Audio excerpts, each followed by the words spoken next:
Welcome to Flat Earth Debate, Uncut and After Show. I'm your host Nathan Oakley, and if you are new to this channel, or you've not done so already, then be sure to subscribe, hit the bell notification icon and join button if you'd like to become a Nathan Oakley 1980 channel member and keep up to date with the Flat Earth Debate. If you would like to support the channel, there is a super chat that runs alongside each of these shows while they premiere, and there's also a PayPal, Patreon and crypto link in the info box below the video. Speaking of Patreons, I'm going to do a quick shout out to all of you who do support me on Patreon, so a massive shout out of thanks and appreciation to Endless, Flat Earth Sage, Goldie McKiernan, Phoenix Rising 86, Retro Bill, More Books, Canna Bear, Fibre Oats, Michael Kahn, Rob H, John Kays, Patrick Gunnels, Banter, Will Brax, Troy Shuker, Hairy Blade, Mobile Max 777, Neo the One, Rob W, Open Minded, Reese Pound, Del West Watson, Maria Neelands, Unbelievable Productions, Blue Ridge Ranger, The Real Gabster, Liam Nedrick Jr., Abraham Mohammed, Adrian Quintana, Skeptic 936, Life is Short, Texas Mike, and David Wayne Foster. So another massive thank you to all of you for supporting me on Patreon. Now I will hand over to whoever is in Discord and Google so you can enjoy their dulcet tones while I set up for today's live show.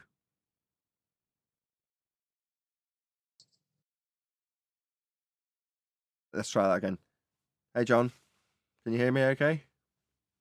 Yeah, I can hear you. Can you hear me? I can. Although you did just go a bit wonky in audio. Can you just say a few lines? A few lines about something. I hate being put on the spot to talk. I never can think of anything to say. That was perfect. Thank you. Hey 10th, how you doing? Trying to catch up on some sleep. Yeah, that's not working out too well then, given that you're talking to me right now. No, it's I've got sleep apnea, so I had to get a BiPAP machine, and I'm trying to get used to it where it's pumping oxygen in me because I could go 2 minutes without breathing at night. I can't even hold my breath that long. That's not so good. Bloody hell. No. So I wake up exhausted because my body's not getting oxygen to the organs or whatever. So just trying to sleep with the mask on and this thing on your head and air pushing in. So it takes a bit of getting used to. I'll bet. Bloody hell. Sounds miserable. Yeah. So you're getting fresh ether into your lungs, huh? Fresh ether. It's called, no. Yeah, no, it's air travel while you sleep. I'm stacking up the frequent flyer miles with air. I get it, yeah. Yeah, so I've just got to take naps during the day, seems like, for a while. So, Ted, sleep nap, sleep apnea. What is it? Apnea is when you stop breathing in the middle of the night, right? Yeah. So you must have a snoring problem, too. Yeah, that occurs, too. Then my wife kicks me, and then she doesn't want me to die, so. Me, too. She kicks you, but not hard enough to kill you. I get it. That's it. But enough to get this machine to solve it. Hey, Brian. Yeah, all the sound got buggered up on the sound. So for the last 2 or 3 shows, the sound has been horrendous, like overly compressed, rough, just sounding bad. So I spent all evening yesterday rerouting cables in preparation for the new computer. And then after I'd done it and got it working, admittedly with no new equipment, but with new things in place and old stuff taken out that was redundant, minus the camera, which is a different issue. But I've tweaked the sound back, so hopefully this is now sounding as good as it was. Typically people moan that it's too quiet, a little bit too quiet, but I prefer that, having watched Present Day Production do a few live streams, and they just stay in the lane, they just stay in the, I don't know what colour it is, I'm colourblind, but the one below the red, let's pretend that they're red, green, and I don't know, whatever colour it is. It's the one in the middle, let's call it orange. So they stay in the orange, and then if you stay in the orange, you're not distorting, and if it's perceived to be a little bit quieter than the ads, it's like, well, yeah, it will be. The ads have had thousands spent on them, getting them as compressed as they possibly can to be perceived as loud as possible. So they cut through anything that's on. So you hear about Colgate or Coca-Cola, you know, that's the loudest thing you'll ever hear. But people are saying, oh, it's just much, much, much louder when the ads come on. I'm like, that's just how it's got to be, I'm afraid, because I can either do one of two things. Turn it up to the point that it distorts so it matches, but then occasionally if there's ever any shouting, which is frequently, it's going to distort. Or I can compress it to wall hell, which just sounds nasty, because that's just go back to the list of the last 2 or 3 shows. Or I can just have it at a reasonable level and just accept that it's not as loud as everything else. It's a live show. So therefore, I'm not going to compress it and make it sound nasty, or not compress it too much and make it sound nasty. But it's going to be a little bit quieter. That's just going to have to be something that the audience accepts in favour of better quality. Turning the notches up a couple, and if the ad kicks in and it's a bit loud, I'm sorry. But that's the sacrifice you make for the distortion-free, crisp, clear audio that I want. It's going to be a little bit quieter. But anyway, I've tweaked it all back to how it was, I think, and I've listened back a couple of times to me. But I just don't know how you guys will sound going forward. And it'll be another 12 months of tweaking, probably. Who knows? Hopefully it'll just be right first time.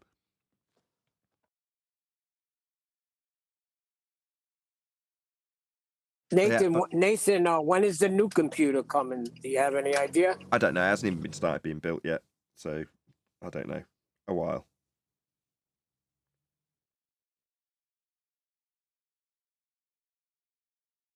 You know what? But Isn't this just a commentary on say again. society today?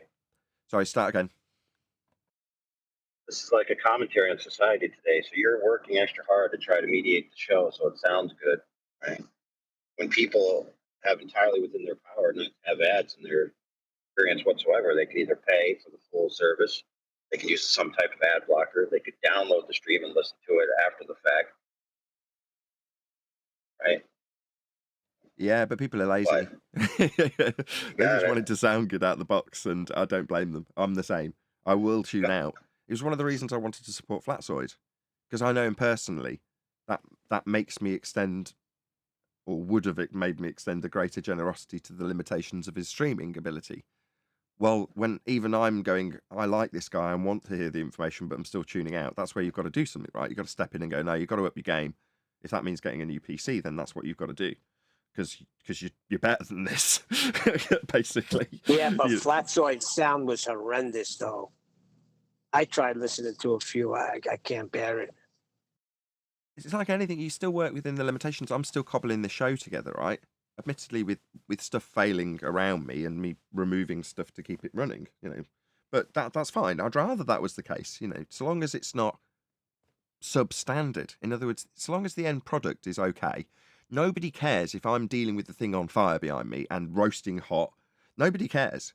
As long as I can hear everything clearly, it doesn't massively deviate from the adverts. There's so much people will tolerate. Hopefully I've struck a good balance. But generally speaking, yeah, people will tune out for almost any reason. People are so fickle.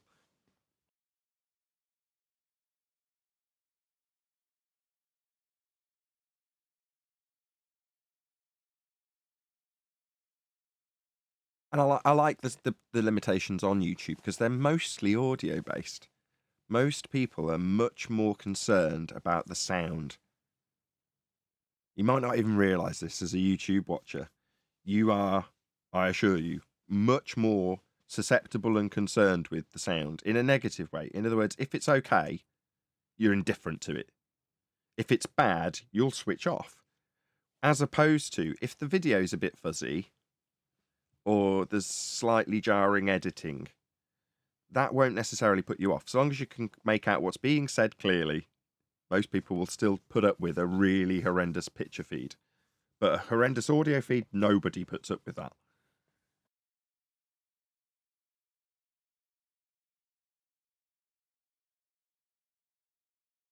Hence my over-exaggerated focus on getting sound to be good and constantly being concerned with it.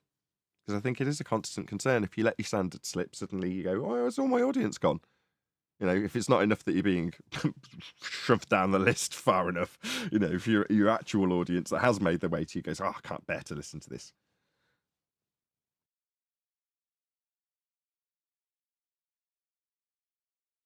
There was a certain... Thank God your sound is good. Well, I hope. There was a, who will remain nameless, another bigger YouTuber than me that's in Flat Earth that was like that a few years ago. I haven't watched for a while. but their sound was horrendous, you know, all over the place. All the guests were vastly different in volumes. Some people were clipping their mics to a great rate. There was echo, just terrible sound. But back then, because there was such a limited amount of flat earth information, people would put up with a lot. Now, I don't know if that particular YouTuber's changed their tune in that regard or not, but either way, it was on the borderline for me to not tune in just based purely on how horrible it sounded. Maybe everyone's up their game, I don't know.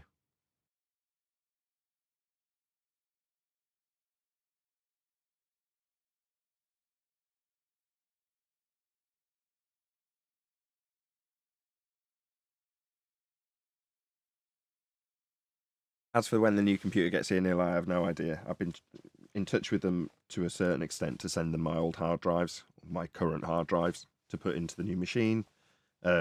I paid for a copy of Windows to be on there so I can ghost my old Windows 10 Pro to the new Windows 11 Pro.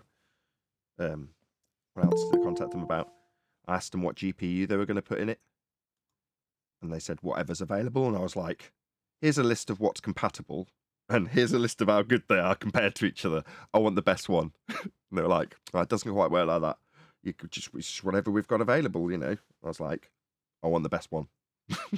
Put the best one in it. It's costing a fortune. Hello. Put the best one in. Hello.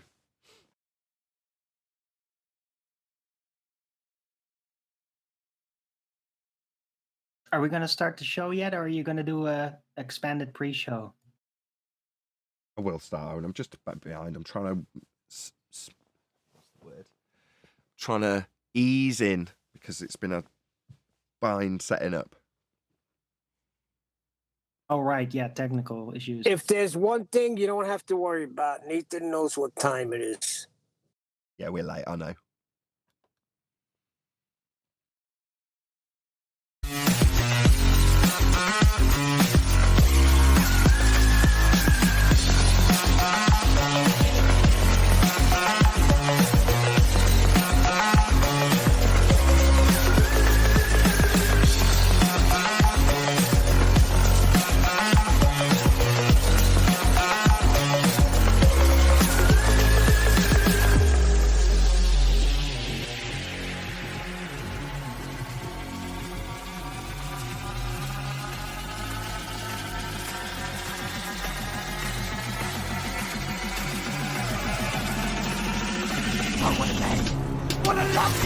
Welcome to Flat Earth Debate Live.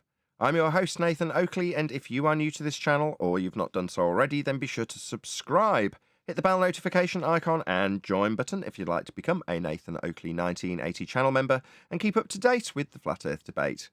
If you would like to support the channel, there is a super chat that runs alongside each of these shows while they are live, and there's also a PayPal, Patreon, and crypto link in the info box below the video.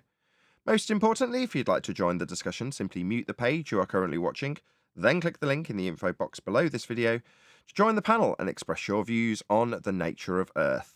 If you do join, please don't swear. If you do, you'll be ejected, and if you are, please don't try to rejoin the stream using sock accounts. You'll be warmly welcome back on the next stream. Please also share the show on social media. Sharing the show obviously increases the live audience, but this in turn increases the chances of a more diverse panel, so please share the show on Facebook and Twitter. Now, we are joined by Neil, Refracted Curvature, 10th Man, Brian's Logic, the Adam Meakin, Arwin, and a whole bunch of people in Discord, so welcome one and all. Hello, hello. Good afternoon. Afternoon, guys. Greetings.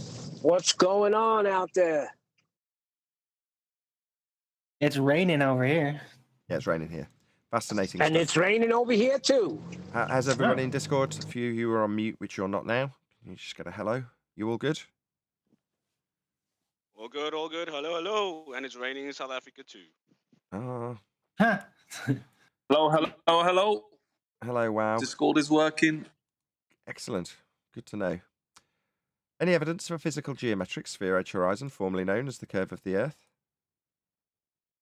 No, only in the math based on considerations.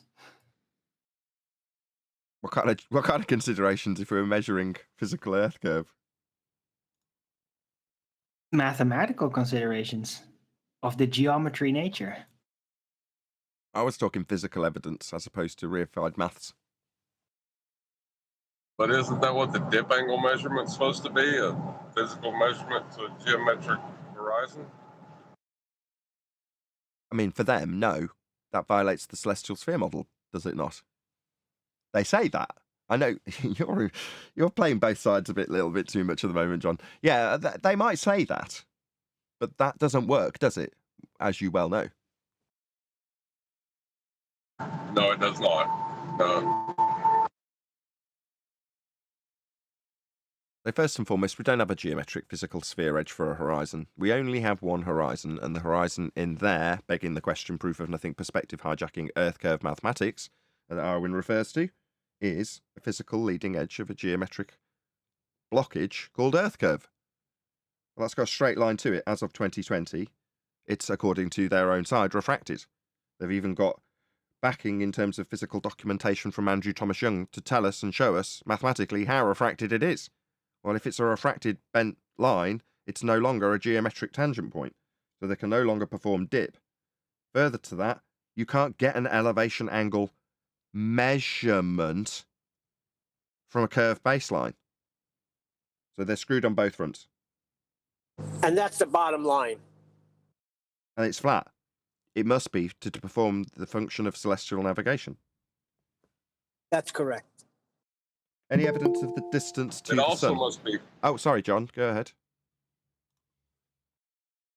I was just going to say it also must be flat to get a dip angle measurement to the horizon because it's a differential between two flat planes. In case you didn't hear that through the wind noise, it's a differential correction between two planes. So you're taking an angle, straight line, not a bent one, that's from your position to the baseline of the ground itself. And it's the difference between those two things. That's what an actual dip angle correction is. It's actually the height of eye correction. And it's your height of eye above the horizontal plane. It's so simple. Any evidence of Good the morning, distance? peeps. Hey, Chocolate. Any evidence of the distance to the sun? Can we spend a little more time on that one before we go to the sun? We could, but it's now reached the point where housekeeping has started off as a process to try and encourage the guys in Discord to answer the questions in regards to their globe faith, and has become an opportunity for us to go through whatever's the most prevalent housekeeping question at the time, which is currently the elevation angle question, obviously, and the other ones don't get answered. So I'm in two minds whether or not to leave it that way because it makes for good shows, which it does because the discussions are great. But it sometimes means that if you are your average idealistically viewed, probably never actually watching normie who comes here, and you don't get to hear the full round down of the housekeeping questions concisely and in order and briefly. Well, we can come back to it. Yeah, that's what I was just going to say. Why don't you just come back to it after housekeeping? That's perfect. Yeah. For the reasons I just gave, Neil, which is to say that I actually do appreciate the fact that it whilst designed to encourage globe believers to put their argument forth when we ask them for their evidence of their claim, it does also serve to develop great conversations internally on the G Plus panel with you. I don't want to discourage that, so I don't want to just say, "Oh, I will just come back to it," because sometimes that can kill the steam off. Now we're talking about the doing it, which is a bit off track, if I'm honest. There we go. Look, there'll be plenty of steam. I'll come back to it. Go on with the housekeeping question. Any evidence of the distance to the sun in that case? Feel free to join in Discord.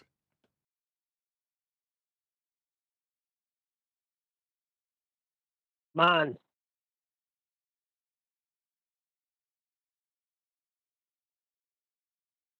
Frickin' tumbleweeds. I love it. bloody hell.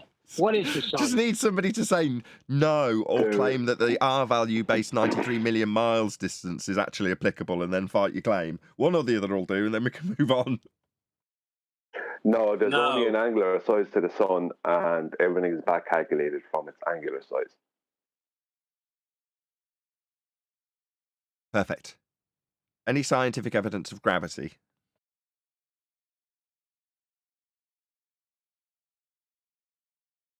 No, there's only a density relationship between matter and the medium it resides in. So no scientific evidence of gravity. Sometimes the matter becomes the medium. Isn't that fascinating? Relative density. Interesting stuff. Meanwhile, all matter doesn't go down. All mass doesn't go down. All different states of matter have various different behaviors with other different states interacting with them. For example, water in gas or solids in liquids. Go ahead, John. If you're going to calculate gravity, you could use a graph and cover space and time, and then make a claim that that's a fabric. You could make a graph that covers space and time.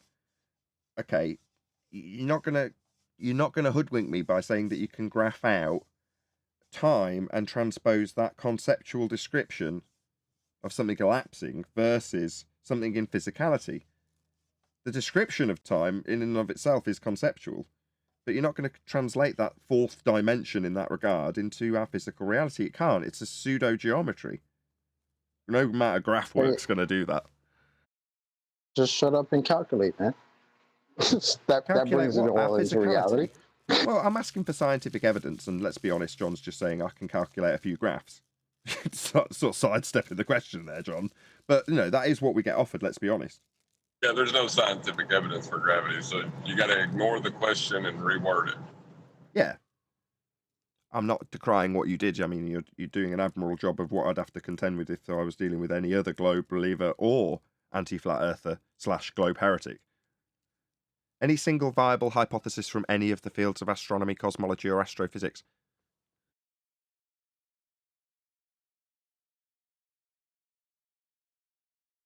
So I spent a good chunk of yesterday evening just tuning the sound. So if somebody in the chat could tell me if everything sounds really pucker, I'd be appreciative, because I did mess around with it for some time and I didn't have a guest to do it with. So hopefully the guys on the panel sound good, as do I, and we're all balanced nicely. So that's no scientific evidence.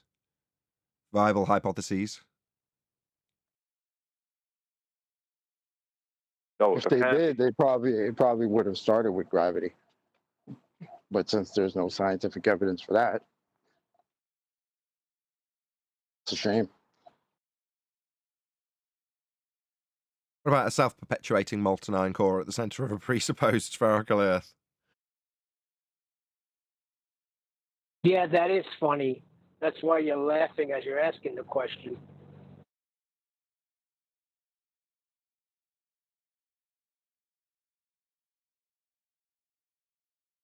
No. Once again, no. Any evidence of the R value, Earth radius? Not unless you include flat Earth elevation angles to Polaris. Other than that, there is no evidence. Well, speaking of elevation angles, then, any evidence that you can acquire an elevation angle measurement from a curved baseline? Negative.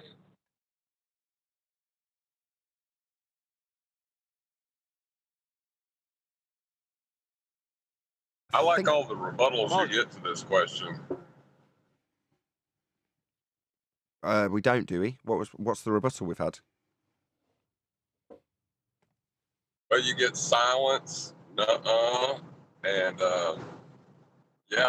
vertices or angles.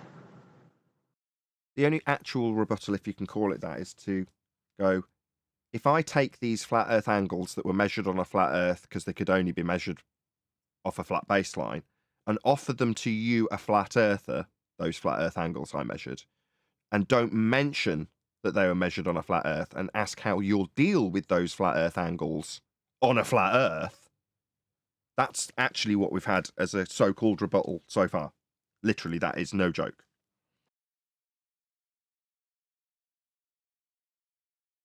That's more of a concession, though, isn't it? Yes. Usually, their rebuttals are concessions. That's correct, Chocolate. What, like you and your reference frames have been ruined? Any evidence, or how does the Coriolis question go again? Any evidence of axial rotation of the Earth-based variety? I forgot the question for a second then. No. There is no 15-degree drift. Well, like you just quoted, you and your reference frames have been ruined. Whose reference frames have been ruined again? Globe's the only one that's claiming them. It could only be the Globe's Ah. reference frames. No one else claims them in this regard. Ah, that's weird. And the guy who said that happens to believe we live in a ball. That's interesting. What's more interesting is that his audience Thanks is for the too dumb to 15 get the degree. fact that he's wrong. While he's telling them how wrong we are and debunking his own claim, none of his audience will pick up on that, which just speak volumes to the type of people watching people like Simon Dan, doesn't it? It's weird. So they don't hit him up with thanks, Bob, for the 15-degree rotation? What reference frame is that supposed to happen in? Aren't they on the same side? The ones who are telling us the reference frames are ruined and thanks, Bob? What the hell is that about? Yeah, exactly. They don't know their own claim half the time. That's very true. They don't. That is something they don't know, is their own globe. They always, most of them, literally wrong. I find that I know their globe, and I can confidently say that I know the heliocentric model better than about at least 95% of everyone we deal with. Okay, number one, 32.4% of statistics are made up on the spot. And number two, I agree with you. About 95% of all the people who we come across, generally speaking, have got a lesser understanding of the globe model than we do. Further to that, we know the origins. We discussed this last week, actually, you and I specifically, Brian. We would both agree that we are advanced globe believers. We understand the origins that are a flat Earth, and we understand the intricacies of the heliocentric model. So if we have advanced beyond mere globe belief, we have a more deep-seated understanding of this reified religious faith in a sphere model that we can describe admirably, better than most of the people who believe in it. Yeah, we have elevated ourselves to the status of high priests, heliocentric high priests almost. The only problem is we know it's a load of rubbish, but we still have that. We still have the knowledge. I could sit down with anyone and completely convince them that I'm an absolute globe earth heliocentric expert, any normal person, without ever mentioning anything about what the truth is. I could sit down and rattle off globe thing after globe thing, and they go, wow, this guy is such a great science guy. But if I mention to them that it's all a complete load of rubbish and start pointing out the truth, then they're going to have a problem. But as long as I detail their belief in intricate form, they sing my praises all day long. When you say we're high priests, when we had the conversation last week, it made me go to this idea as well, which was the thoughts and remembering how I was discussing aspects of understanding flat Earth in Freemasonry. So Chris Monk and Infinite Plane Society, or Tim Osman, or is it Osman? I forget which. Either way, IPS. But when they describe some of the aspects of Freemasonry in terms of flat Earth, there is a generalized understanding up the higher ranks, but they don't talk about it. They're not disseminating it. And in fact, quite the reverse. They poo-poo the idea of Earth being flat and have ideas of how to ridicule it, like a normie would ridicule it, but with the understanding of the origins of the globe model, i.e. it's flat. So it's an interesting... The only difference between us and your typical actual, maybe classified, I don't know if you'd classify Freemasons, but that's just where my mind goes when we have this conversation, as high priests, Freemasons that is. Whether or not you would is kind of irrelevant to my point. It's just more that particular individual group that have got a considered to be higher understanding of maybe this subject in this regard, just don't tell the rest of the world that it's flat. They might know, they might understand the origins of the model better than your average normie, but they certainly wouldn't convey that, because the current religion is a globe, isn't it? So therefore, again, I'm sure I said this last time as well, one of the OG flat earthers out there, Validation Boy, said, yeah, we should leave it that way. His attitude was to say, yeah, okay, we all know now it's flat. We've all figured it out, okay. Now why don't we all just keep our mouths shut about it? Just know that you know something that they don't, and get on with your life, and maybe life will be better for it. Now, in retrospect, maybe he was right. Maybe the Freemasons figured that out. You're not going to brace against society. You're not going to change the world in that regard. You can change your understanding of what the world is, but the world itself is only perceived through the mind's eye of the general masses. And you can't change that. It's not under your control. And there's obviously control been put in place. And this is one of those control keys or cogs or whatever. So therefore, are you going to change the world in quotes? No, I don't think so. so maybe VB was right back then when he's like, yeah, okay, we know, but let's shut up about it now. Hey Nathan, you're just pessimistic about it. Nobody that changed the world believed that they could. Like, you can't do anything if you don't think you're capable of doing it. It depends which hat I'm wearing. Some days I think I'm absolutely capable of changing the world because I've got control over the world that I perceive. Therefore, that is my world. That is the world. So therefore, sometimes I'm empowered by that. But then you go, well, no, there is, let's just call it the matrix, the control structures that are out there to keep you doing what you do, paying your taxes, doing all the things that Morpheus lists off to Neo in the normie world.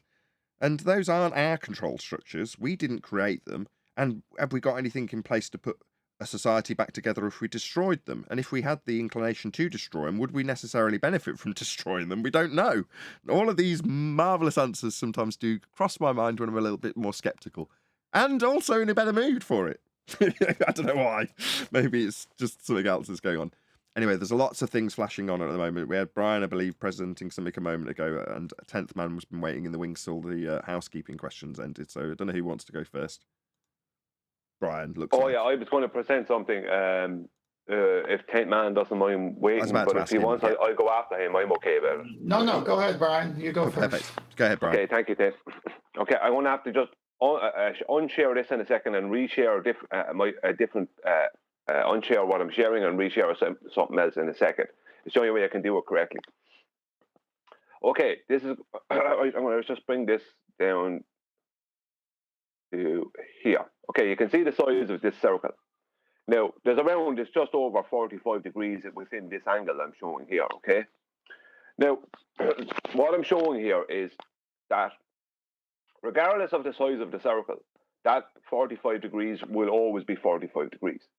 So if I make this circle this size or this size, 45 degrees will always be 45 degrees, and the same exact amount of minutes of degree will always be within that 45 degrees. Okay? So the point being is that in every circle, regardless of its size, whether this is a basketball or it's heliocentric Jupiter, every circle will have 360 degrees, and that means every circle will have 21,600 minutes of degree around its surface. Okay, so it's going to have 360 degrees and 21,600 minutes of degree around the surface, regardless of how big or small it is. Right? That's just the way it is. Sphere or circle. So if we take this circle, right, and let's say it's 45 degrees or close on 45 degrees a half here, so that'll be 2,700 minutes of degree. Now, this is how the globe Earth, this is how they measure, right, when they reproject from the celestial sphere model. This is how they measure their nautical miles on their surface. Okay, and what this does for them is it gives them a nautical mile distance in orthographic view along their surface. But this is the problem. This is how they explain 60 nautical miles per degree, because there's 45 degrees here, which will be 2,700 minutes of degree, which will one for one become 2,700 minutes, nautical miles. And that's how they explain it. Now, there's a problem, right? And the problem is that our opposition need to claim 7/6 or 7/6 of a radius, refraction rate, right? That makes their globe bigger. So if the globe is becoming bigger, then the size of the nautical miles on their globe becomes bigger, because nautical miles will always be one for one with minutes of degree. So if the size of the nautical mile becomes bigger, if you make the the sphere bigger, then the ratio, the reality ratio between those nautical miles and statute miles changes. So I'm just going to show, right, what I mean. I'm just going to stop presenting this. While you're doing that, I'll represent- shout out a couple of super chats. Perfect timing. So shout out to James Richard, who says there's only one person that changed the world. That's Jesus Christ. Thank you very much indeed, James, for the super chat. Also shout out to Godzilla37, who says James is right. This super chat won't change the world either. Still flat. Thank you very much. Okay, I'm going to represent this. Okay, right. So, in reality, 60 nautical miles per degree will equal 69.048 statute miles. When 7/6R is added to the globe Earth's radius value, it is no longer 3,959 statute miles, as that will change the radius value. As then the radius becomes, with 7/6R, 4,618.83 statute miles, and the circumference becomes 29,006 statute miles, as opposed to 24,860 statute miles. But this then means that 1 degree cannot be 69.048 statute miles anymore, as now 1 degree with the 7/6R is 80.5729 statute miles due to this 7/6R radius change.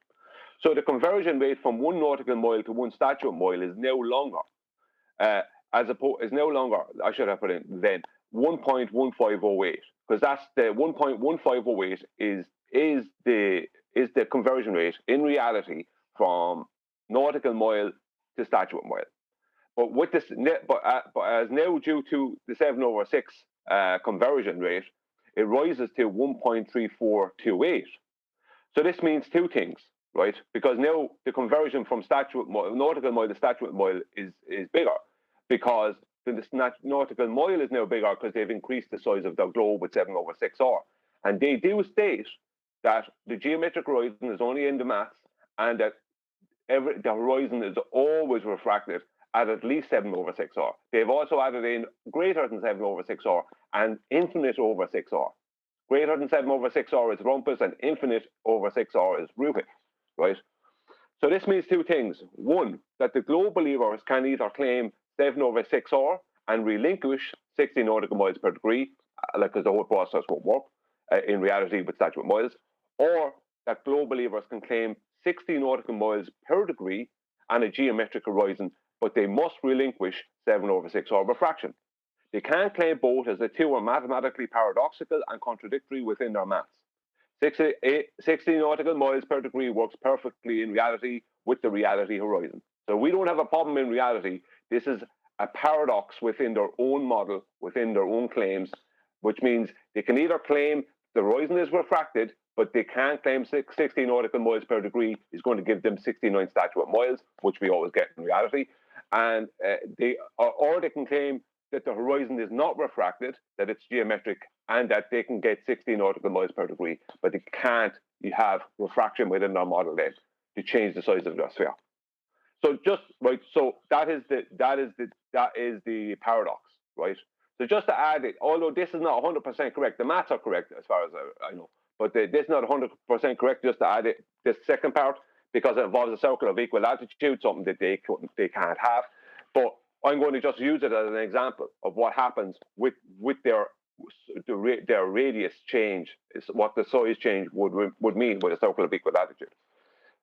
But this would mean that, for example, a 27-degree elevation angle, which would have a 3,780 nautical mile adjacent length, would not equate to 4,350.024 statute miles anymore, as now it would have a 5,075.7 statute mile length, leaving a deficit between the two of 725 statute miles.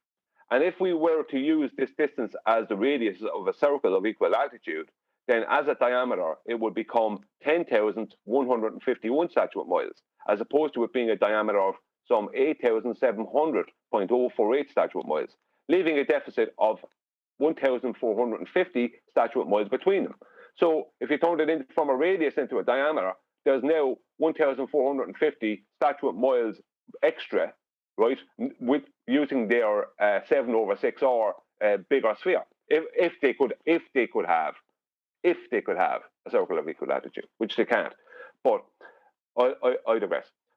And if we then turn this 10,151 statute mile diameter into a circle, it would have a circumference of 31,875 statute miles, as opposed to what it should have, which would be 27,318 statute miles, which would have in reality, which leaves them with a deficit of 4,557 statute miles. So once 7/6R is added, the globe model becomes a mathematical impossibility. Now, as I said, this last bit is talking about circles of equal latitude, something that they don't have and can't have because it involves a radius line, which is a straight line on the surface. But the point is, I'm just showing just how ridiculous it gets. Now, the real problem they have, besides that, the real problem they have is the paradox. Does everyone understand what paradox is going down here within their model, and how they can't have both 7/6R and 60 nautical miles per degree, making 69 statute miles? Does everyone understand that? Yeah, it's epic. Yeah. So same goes for light coming in parallel. But I digress. Yes. Have you got more to go, Bride? I stuck a picture in. No, I'm finished now. This is brilliant, because I was trying to think what their rebuttal was. And basically, the only rebuttal is that it doesn't occur at 7/6R refraction. So if you look in Master B, Nathan, I've put a picture in of their claim of where the sun is and where it actually is. So it's apparent position, it's real position. So this is their claim that supports Brian's mathematical paradox for them.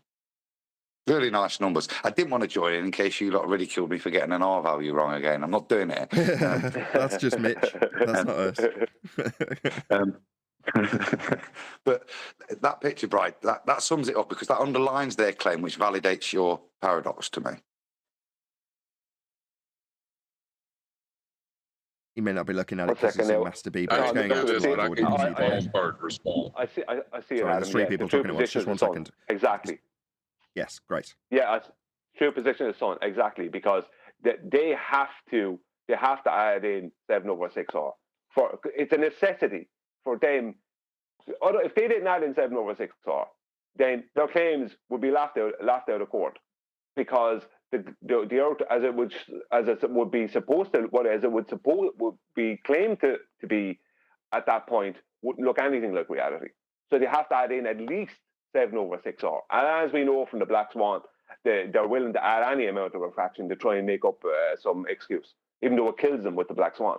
They don't understand that, but it doesn't matter for this point. The point is, they are willing to add in any amount of refraction, and they need it, because in reality, what we see needs to be somewhat matched. They need to hijack the perspective we see. They can't.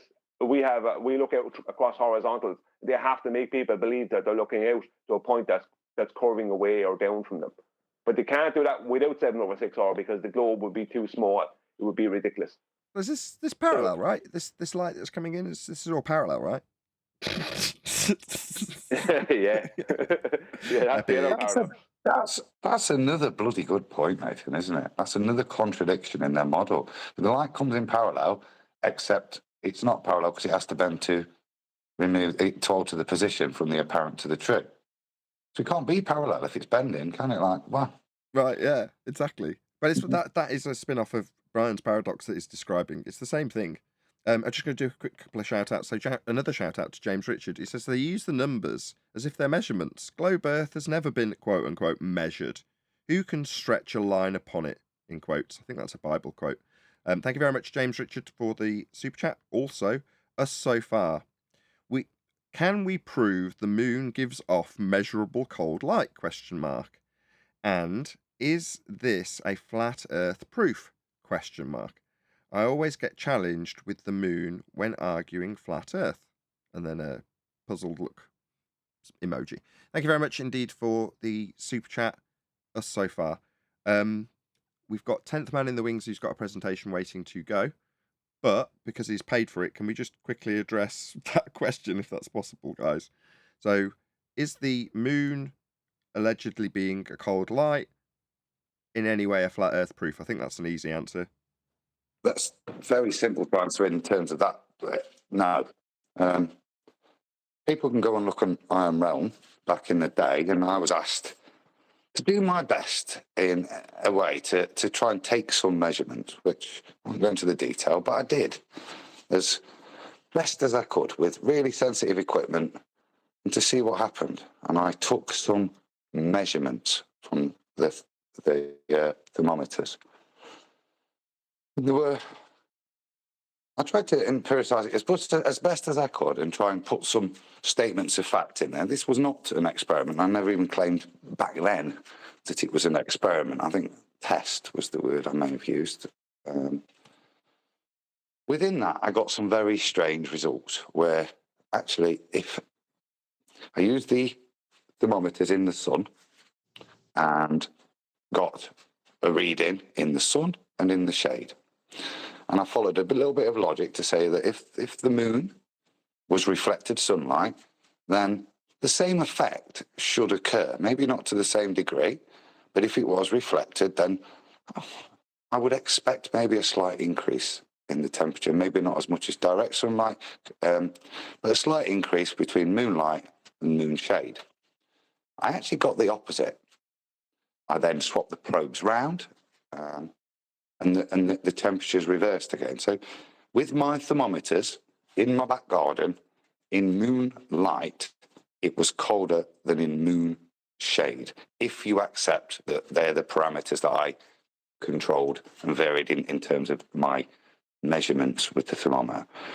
What does it mean? I've got no bloody idea. But fundamentally, does it have any bearing on the nature of Earth? Not really. It's just, to me, just another thing that messes with you. The moon is the most strangest thing. And it's just another set of things that I can't explain, but they went against all assumptions. That's about the best I could summarise it. Well, you could also add in, because QE's got a whole presentation on specular reflections from the moon, debunking the notion that it's got reflective light. Are you aware of that? Yeah, I'd agree with that. Yeah, I mean, that was the whole purpose,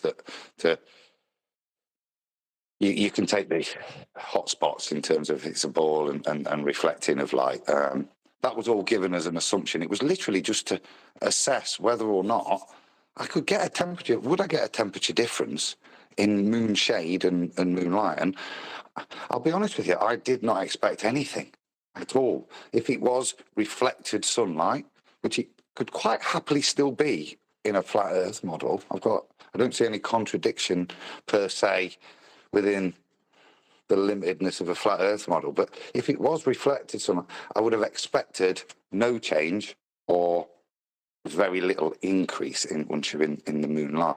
But I actually got the opposite. And like I said, when I swapped the probes over, the cold probe and the moonlight and the moon shade, the results went the other way. The probes did go and get colder once I put it in the moon, and got warmer when I put it in the shade. I can't draw any conclusions from it other than the moon is its own set of rules. Yeah, but in terms of hotspots and all of that, that's kind of where it leads you to that, because you can see that it's not a spherical reflecting surface just from the way the light's behaving and what you observe in the night sky. Because I can't. Can you expand on something, QE's example with a specular reflection in mind? If I could just say, the best example of that I ever saw, and it was the most simple example, was a thermometer with a magnifying glass. If you do that with the sun, you'll watch the temperature go up. If you do it with the moonlight, full moonlight, you'll watch the temperature go down.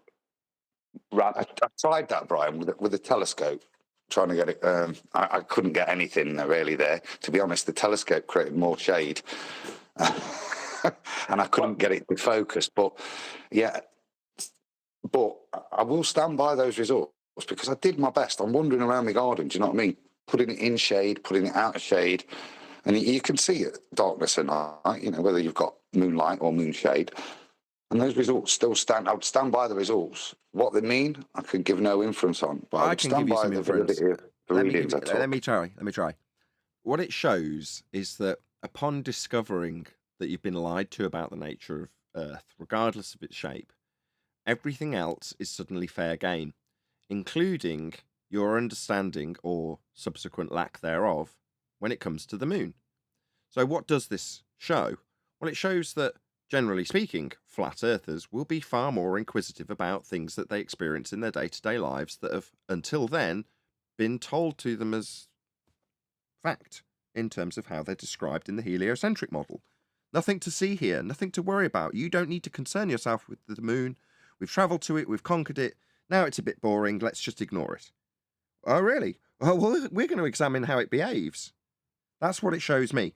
That, generally speaking, not always, flat earthers, in my experience, I'm going to have to put some weasel words in here, as you can tell, are just that little bit more inquisitive, or a little bit more intrigued. There's a fascination to the world that we inhabit that is lost prior to finding out that we've been lied to. So that's what it tells me. Does it tell me any more about the moon? Not really. It contradicts a lot of the ideas that I already knew were false about the moon. They don't tally with what we actually look and investigate about it. But I can already debunk the notion of it being a rock in a sky vacuum. So does that help me in any flat earthy way? No, not really, but it does encourage others who see us doing that, going, so you're just having your own little investigation then. You're not knocking on the door of NASA and asking them.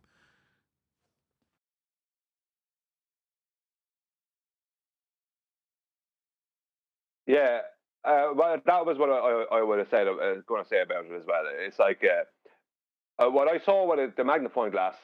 I saw Mark Sargent doing it with a magnifying glass, a big one that was, I think, bigger than the thermometer he was using, and the temperature went through the roof with the sunlight and then way down with the moonlight. Just as a simple way of doing it. Now, I don't know, as Adam said, when he tried to use a telescope, it created more shade. But it doesn't prove anything to do with flat Earth, but it does prove that what we're told, either what we're told is about the moon is not true, or there's things they're not telling us if they already know them. And why are they not telling us? And while these guys are talking about their investigation into the moon, it should highlight that everybody in this, let's call it a community for now, can do their little bit. You know, if everybody just does a little bit, I don't have to do anything at all. It's really good. You knew that was coming. In Master B, I've put the more interesting result I got, which is, like I said, when I'd been out for quite a while testing, and then I swapped the probes over. And you might just have a quick look. It's very interesting. I'd like to say I can draw no inference from it other than to reaffirm that the fairy tales I've been told, just from those readings, would appear to be non-congruent with their explanation. Other than that, I wouldn't dare make a further claim, but I found it very, very interesting. I think that was the best value answer to a super chat ever. Now, 10th's been waiting for a long time. Are you still keen and genned up? Do we need to... Yeah. I'm not afraid to make some claims right now. Okay. Did you want me to start with the slides that you presented before, Adams? Yes, there's a total of 11, I believe. I was going to say, where does it begin? What's the first one? The protractor, elevation, and the azimuth angle gauge. Ready when you are. I'm ready. All right. So as everyone could see here, the reference point is right there, marked clearly. Sight lines marked clearly. And then you've got a protractor. Now, on this protractor, they've got the numbers 90 east at the bottom left and 270 west, right?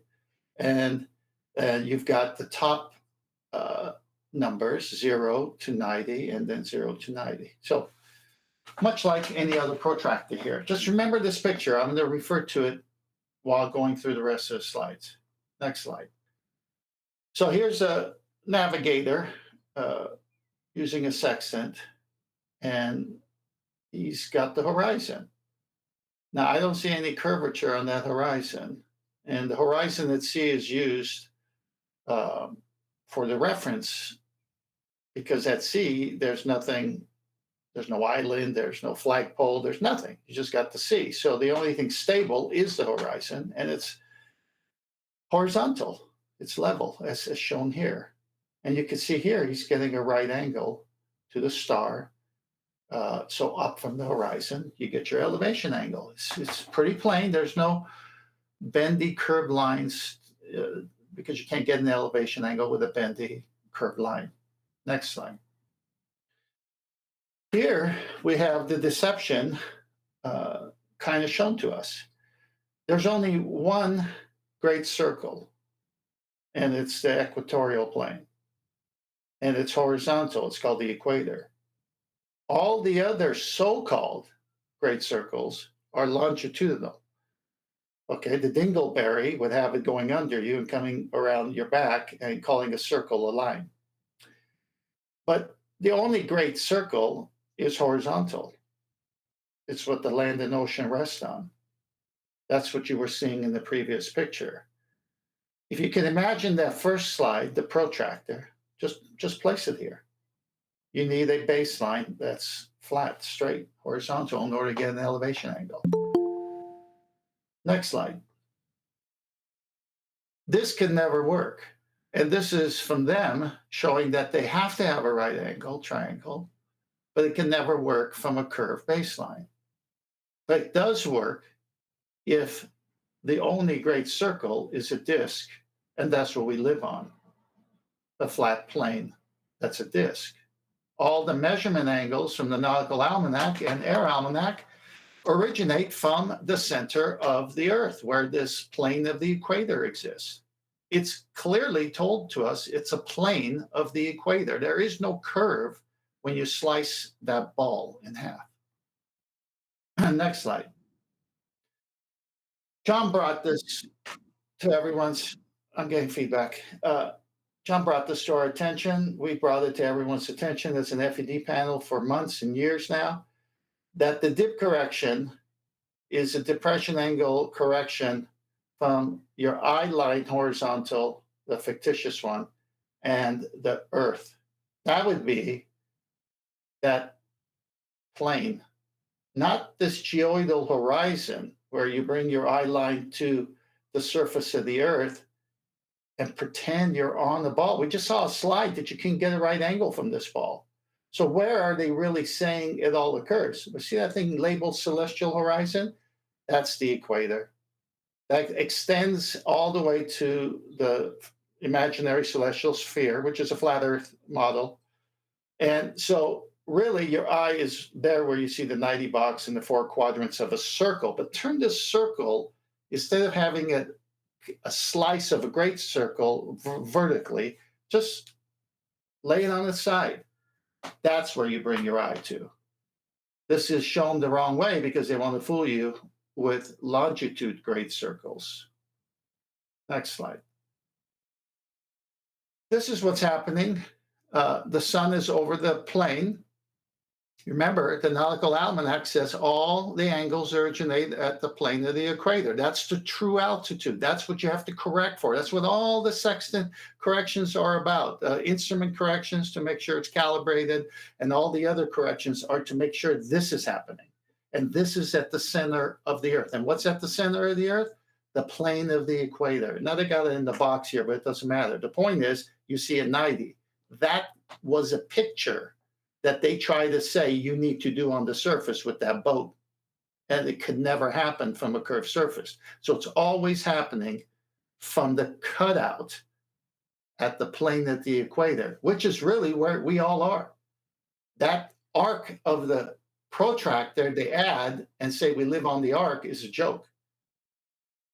So you can see the sun is over a particular spot over the plane of the equator. It's got its GP. The observer has his own zenith. He's got his GP.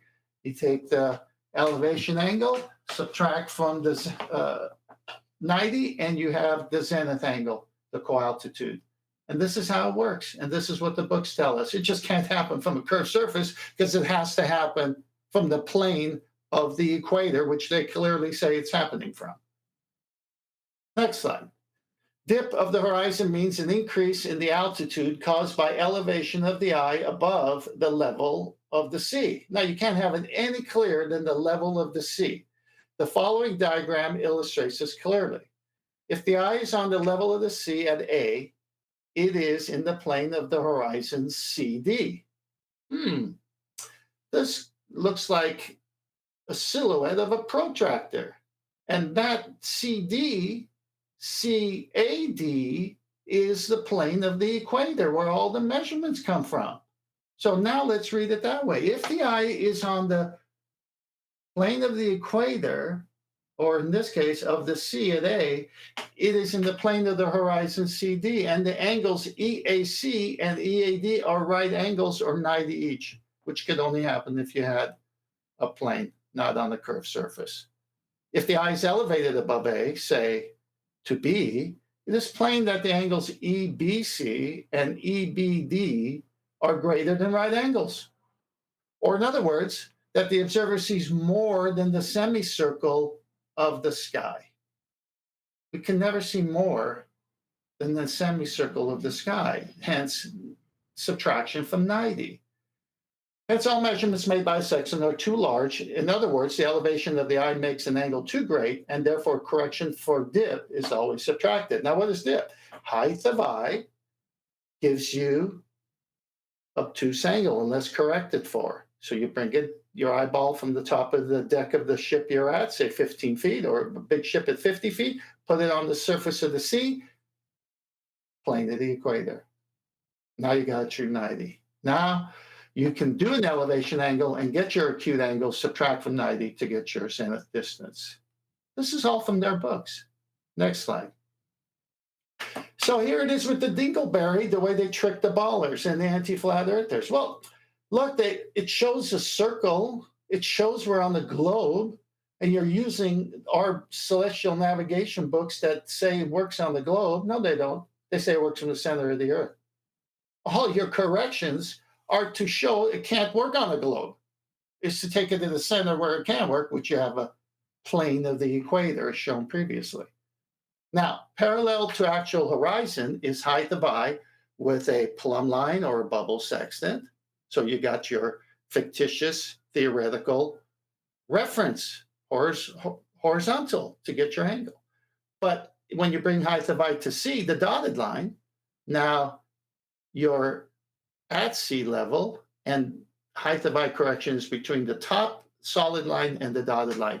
Everything below the dotted line is a lie, is a total fictitious made-up stuff. Next slide. As seen here, latitude for meridian, height of sun. Looks like a horizontal there, or horizon. It looks like the arc of the instrument can only give me a baseline of 180. That's a straight angle, and 2 quadrants of 90s. So the sun rises from the east. It gets over my head. It's at my zenith, then starts going away from me to the west. And there's a subtraction from 90 that way. This is how it works. And you see the horizon is not bending here. Oh, but in the previous picture, it was bending in the orthographic view because that's how they're fooling you. Next slide. Oh boy. I think Brian's logic destroyed them so many times over this chord line that would have to go through the curved surface if you were actually doing it on a sphere. The GP of the sun, the GP of the sailor on the sailboat with the sextant, you can't get a 90 off that curved surface. So you're actually going through the earth. And if you do that, that's a chord. And the arc would be longer than the chord and your measurements would be off. So this ain't happening. But look how they show it. Because this is from the center of the earth. Remember, all the corrections are to get it back to a flat earth, the plane of the equator. All right, next slide. I think it's the last slide. That's the equator. That's the plane of the equator. That's where the right angle measurements have to be corrected to. That's true altitude. That's your great circle, one single great circle. Everything else is an arc of a protractor. Nothing goes underneath this great circle. Nothing. I'm done. That last slide, Ted. If I'm on a ball, I take it to the middle so it kind of makes sense. Does north, south, east, and west make any sense anymore? Very good point, Adam. South's down on a ball. If I go to the centre of that ball, north's up, south's down. Somebody for me. tweeted Master B. East and west. I got a special comment in Master B. Okay. North would only be up at the North Pole cut. If you were standing on the North Pole and cut it in half, then north would be up at that, right? Is that what you're saying? Saying if you look at that picture, the baller, for them to use it on a ball, has to go and create a flat plane at the centre of the Earth. So they have to, yeah. Now, if you do that and take that diagram to the centre of a ball, where's north? Where's south? They're no longer congruent with that circle. North is straight up. You've gone to the centre of the ball. So the north has to be a direction up and opposing south. It can't be across a flat plane, north and south still. There is no north and south at the centre. It's up and down, isn't it? Irrespective of your angle, you've got to have antipodal directions, but in 3 dimensions, not in this 2-dimensional flat surface that they're still trying to keep it upon. Yeah, compass degrees can't work. Azimuth compass degrees can't work. Only horizontally. From that point of the center of the Earth, it can't. Their north, south, east, west can't work. Good point. Good point, Adam. Okay, just 1 second, guys. Arwin, I'm going to play the role of the flat Earth model, and you are going to respond, appropriately so, Baldwin, as the ball Earth model. You ready? Can you do a good Darth Vader voice? We'll find out. You ready? All right. Yeah. Okay, so this is Arwin's little stint. Your father never told you what happened. No, I've fucked it up already. Start again. It's your teacher. One more time. Your teacher never told you what happened to your father. He told me enough. He told me you killed him. No. Terrible. Let's try Shut that one up, more Neil. time without interruption from dicks like Neil. Well, from the top. This is what happens when you don't rehearse, right? Your teacher never told you what happened to your father. He told me enough. He told me you killed him. No. I am your father. No. No, that's not true. That's impossible. Search your math. You know it's true. No. No. Very good, Arwin. Thank you. I Ruined. could recite that to my son, and you did a great job. Just kidding. The point of this. That was more like Metal Gear Solid. It was terrible. The point of it is to say that the origins of Luke are Darth, and the origins of the globe are the flat Earth. I thought it was Yeah, very we good. are Darth And Vader. it had a good point to it. Exactly. Search your map. I tell you what, Right? Arwen, you were definitely whiny enough. I can do a good Luke Skywalker. Did you Yeah, he know was that? a whiny guy, Luke. Dude, he was like 16. What the hell do you want, man? Mark Hamill And he was lived in... like alone. Let's get With back his- to the with his topic at uncle. hand. My God. Exactly. Mark Hamill was also in a movie, I believe it was called Mutronics, but I recently saw a review by Red Eye Reviews on YouTube that called it like Guyver 1. So here in the UK, we had a movie called Mutronics, which had Mark Hamill in it as a detective with a tash. And it was about these weird, freaky alien things that would change from people to aliens, and a guy that inherited this biomechanical suit called the Guyver and fought them off. Now that, to me, is a movie called Mutronics. And then a follow-up to the movie Mutronics was a movie called Guyver, Dark Hero. Now, in the States, it's obviously Mutronics is Guyver 1, and Guyver Dark Hero is Mutronics 2 or Guyver 2. I don't really get it. Your names are totally different. Anyway, it's got Mark Hamill in it. turns into a cockroach at the end. It's mad.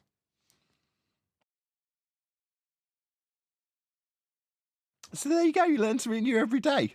It's a good job we're all here, eh?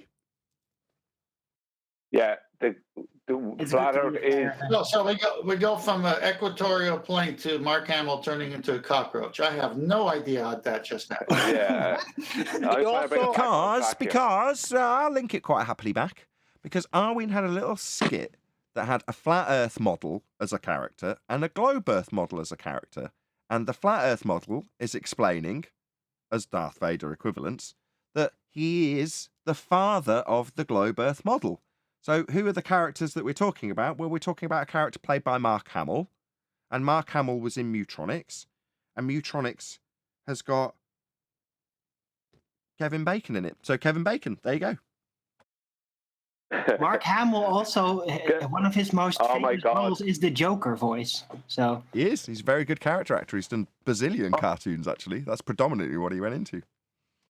Are we saying Kevin Bacon proves flat Earth? Absolutely. The link is there. It only takes 5 steps to get from flat Earth to Kevin Bacon. Luke played priest in Birthday Cake also.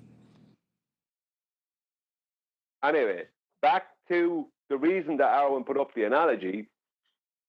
Darth Vader is flat Earth. Luke Skywalker is the naive globe Earth. And the Emperor are the Freemasons. Someone, I don't know, whoever knows and is not telling them. That's a good one. That's a good one, because there is actually a follow-up scene. And the Irish... Right? Because in the end, the globe model is saved from the Emperor by the flat Earth model. And the Irish are the Ewoks. The Ewoks. The Ewoks are total savages. Of Europe. Right? If you look at the Ewoks, right when you get introduced to them, they're about to barbecue somebody. You know, they're real savages. Thanks a lot. Oh, I didn't mean any aspersions on the Irish. Obviously. They're not that savage because they can get a tune out of a stormtrooper's helmet. Yeah, that's right. You can't give an Ewok a fiddle and a set of spoons and expect anything decent out of them. The Irish, on the other hand, that's a different matter. Yeah, a set of spoons. There we go. So that's Mark Hamill in Mutronics and the globe Earth model as Luke Skywalker. I can't even believe that Jedi here got fooled by the dark side, because you guys are going into this instead of staying on the truth. The Jedis are losing their power here. Listen, these aren't the elevation angles you're looking for. The question is, how do you spin it that the dark side is flat Earth? I suppose that's true, because the light side is the side that the average normally believes he's part of, right? And that is actually, what's it called in the story? That's the rebellion. So that's right. So everybody thinks they're a freedom fighter. Everyone thinks they're fighting for the side of good. We're the dark side. No. Mace Windu recognizes that you have to have the dark side to get to the truth. Yes. But in this analogy, we are the dark side, aren't we? In Arwen's analogy, we are the dark side, though. That's my point. Yeah, he's wrong. We're the light side. It's the other ones are fooled and we're waking them up. I'd say something after Eli. No, Ted, we're the dark side. No, you can be the dark side. I'm not on the dark side. Truth is not done. Hold on a second. Hold on. Let me get it straight. The two black panel members want us to be the dark side. I love it. No, it's not. You're having an allergic reaction. Guys, we gotta be careful. Eli's trying allergic reactions. I'm not allergic. I'm not allergic to light. Everyone's rumpusing Eli. I know you are, because you know I'm fighting really hard to say something, and you're still going to talk anyway. Am I the only one talking? Everybody except Eli. Hello. You're the only one I'm focusing on. Everybody except Eli. Tell Go the other ahead, three Eli. to be quiet then. Oh, God. Go ahead, Eli. Yeah, obviously. So, and reason being is because obviously you're not dark. Obviously, we are the light side. Oh, is that what that was for? Oh, but God, what a waste. But us being the dark side is people's perception of us, whether it be Star Wars, whether it be Dark Crystal, the new version on Netflix where the people think because the Skeksis told them, hey, your people are traitors to the good and everything that we do here in Thra. And the people believed it because the Skeksis were in power and they felt like, oh, everything that good happens to us is because of their grace and their mercy and this, that, and the third. That's what they believe. And in the same sense, a lot of people believe that flat earthers are just disruptors, people that are lying to get attention or whatever it is that people, the normies, actually believe we're here doing. Like they think we're the dark side. I gotcha. So in the mind's eye of the normie, in terms of the setting us against them paradigm, the perception is that we are the dark side. So to your average normie, we are perceived to be the dark side. Yeah, but that's what the anti-flat earthers treat us like. I'll let Brian go, then I'll go. Thank you, Tent. Yeah, but you're missing the analogy within the story, the Darth Vader story. Darth Vader was manipulated by the Emperor, who knew the truth but didn't tell the masses. In the end, what was the truth? True that what was the truth he knew? The truth that Darth Vader was Luke's father. That's right. Yeah, but, is that it? Just but like the Emperor is that it? manipulated the situation. Is that it? The Emperor That's manipulated the situation. The point I'm trying to make is that we are trying to tell the truth, which is seen as dark, but only because people have been manipulated by the Emperor, whoever the Emperor is, who knows the truth but is not telling them. That's the thing. So we're perceived as dark only because of that, because we're trying to tell the truth. But in the end, the truth is still the truth, and everyone ends up being happy with it. Fair enough. With that, I'm going to say, if you are watching this on either Nathan Oakley 1980 or Nathan Oakley Premiering Streams, then stay tuned, as there will be an after show to follow. Unfortunately, though, if you are watching this live, this is where we bid you farewell. Another huge, massive, enormous thank you to both Discord and G+ panels for making today's live show possible. And of course, a massive thank you to all of you for smashing the super chat, liking, commenting, sharing, subscribing, joining as a Nathan Oakley 1980 channel member, and all that good stuff. Once again, stay tuned if you're watching on a premiering stream. I've been Nathan Oakley, and I will see you all in the next video.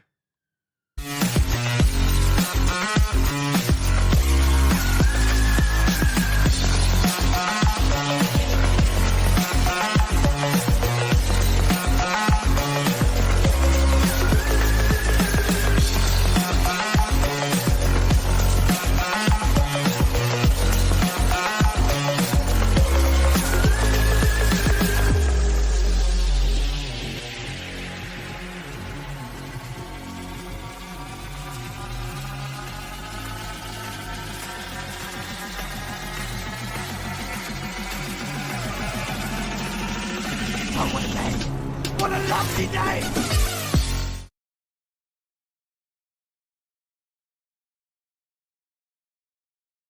Recognises you can't have light without dark. To deny the dark is incorrect. Then the light's never true. So you have to be aware of the dark side. Yeah, but that might be the case. But there's no way anybody's going to get out of the fact that this analogy involves us being the dark side. So you've either got to spin the dark side to being good to make us righteous, or accept the fact that we're just evil in the mind's eye of everybody who perceives us, which is the fact. So let's see. You guys had your ears. You guys had all your ears covered when Brian talked, right? So the Emperor fools everybody, and then people who are trying to help him are the dark side now. No, you're misunderstanding canon. The dark side that's part of the failure of the Jedi, is to just isolate just the light and try and suppress and ignore the dark instead of control the dark. I'm not looking at light. I'm not looking at light and dark as Jedi. I'm looking at light and dark as truth and lies. Even in Star Wars, you can't get all Star Wars analogy. Come on, man. I'll take it up with the Emperor. You are ruining He's a fictional character. Right. How many times How many times has Nathan said, suspend disbelief? Well, I'm not willing to do it. Right, but you do have a problem Hey, well, because thanks the for light being a and stick the in the dark mud. side, you both have differences in powers that are exhibited from the energy that they draw from. Hey, Cuddles suspends disbelief every day by believing in ether. What's wrong with my good mic? Adham. That's fantastic. You know, I Too love you, bad we're not Cuddles. in third grade where it would be valid. Okay. Do you want to just stress? Let's just take control of this nonsense. So, do you want to stress your point again? Because I don't think you were actually describing anything to do with ether at that particular moment, were you, Cuddles? Nope, I was not. I was talking about the damn show. Yeah, I appreciate that. Thank you. So, do you want to restate your point? Hopefully, we'll start fresh. We'll see what Neil does. All right. So, light and dark side, right, of the Force. Both sides have different powers that are exhibited through the use of the Force. I knew you were going to bring ether into it. Oh God, he's not bringing ether into it. He's talking about What do you Star think Wars the canon. Force is to him? You wouldn't make it very long with me because capacitance and the definition for energy, well, one's a rebrand of the other. Okay, but Cuddles, you're probably right. I'd shoot you in 5 yeah, but, seconds. Cuddles, the difference is when I've had it described to me in the last couple of days, they've described the capacitance of counter space. Yeah, I know. Wants to see me with a lightsaber, right? No, Where you go. Hello? Did you not want him to have this conversation? He's now tentatively having it with me. It gets weird, man, real fast. Everything gets weird. Yeah, you could say that. I don't know if the analogy works anymore. Well, here's the fun thing, right? You got 3 states of matter that we know of, and there's allegedly a 4th one. But if plasma is energy, then energy having capacitance, that it doesn't make any like ability to do work. But that's not doing anything. There's no kinetics going on. So wait a minute, what's the 4th one? It's at rest. Hold on. I'm totally confused. What's Weird. the 4th one? Plasma. That's gas. It's about gases and electric function. Not just gas. It is gas. Can somebody It's help not me? the I'm same. talking, but nobody is Exactly. responding.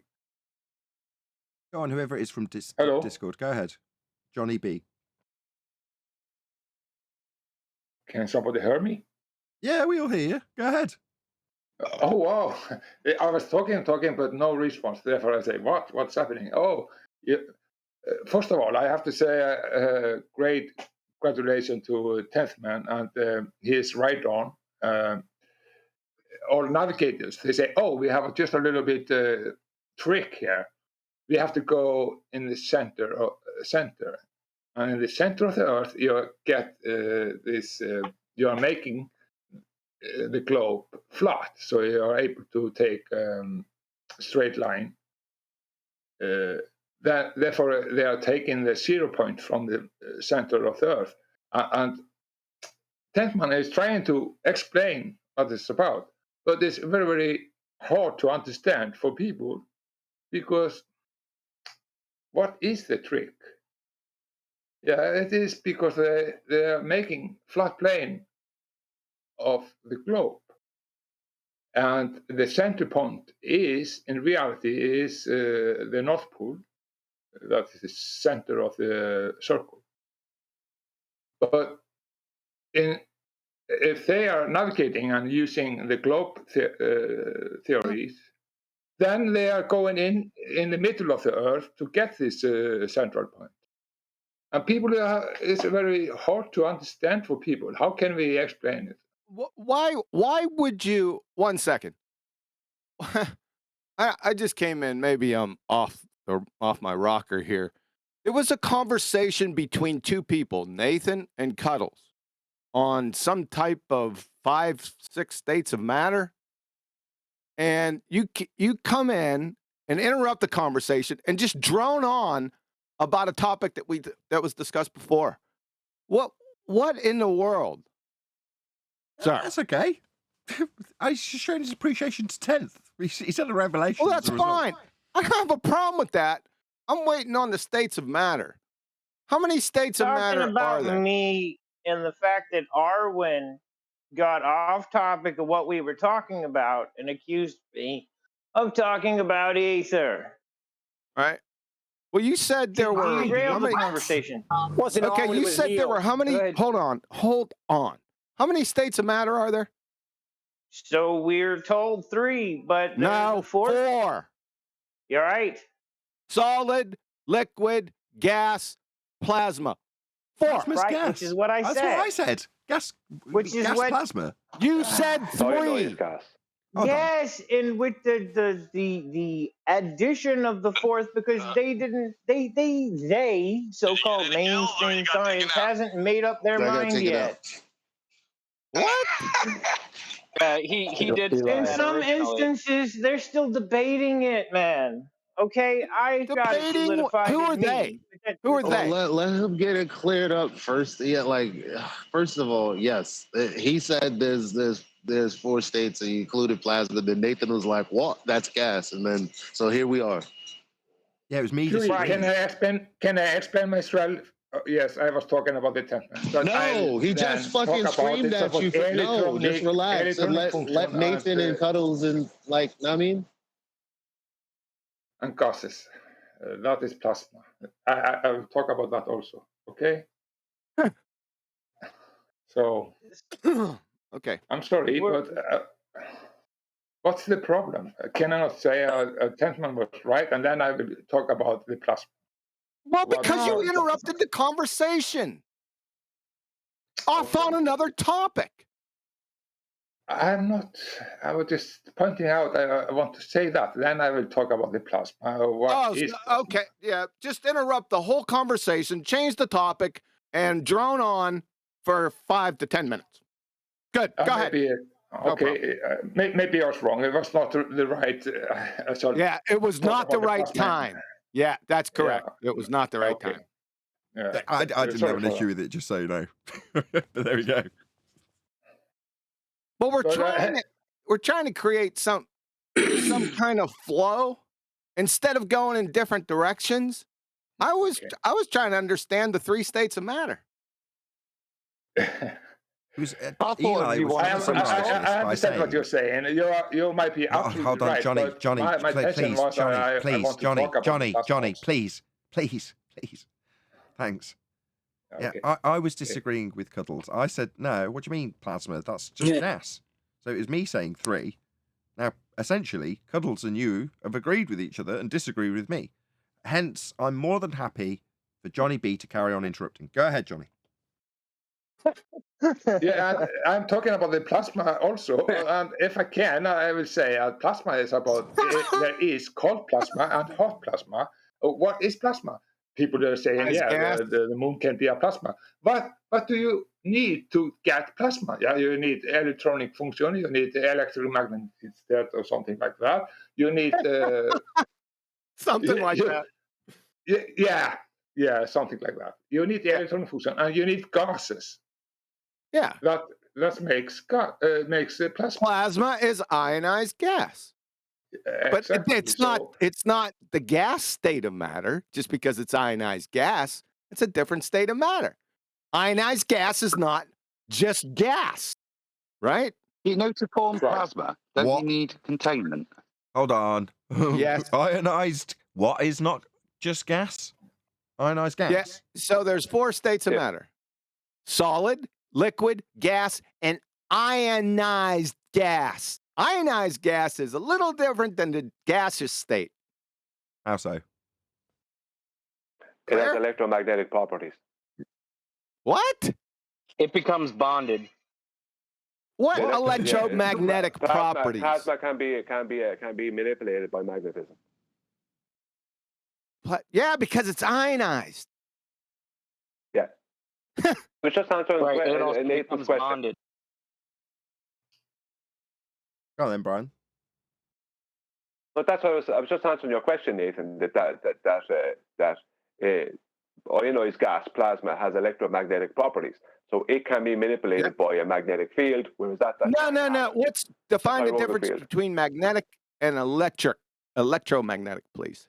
They're the same thing. No, it's maybe not. My terms are not. Maybe my terms are not correct. They use a toroidal field to manipulate plasma. So it doesn't. Maybe me saying electromagnetic is not the correct term, but they use a toroidal field within the hydrogen fusion reactors. Toroidal field to once they heat up all the hydrogen and it becomes plasma, it is then they then contain it around the toroidal field at the base of the tokamak. So that's how they do that.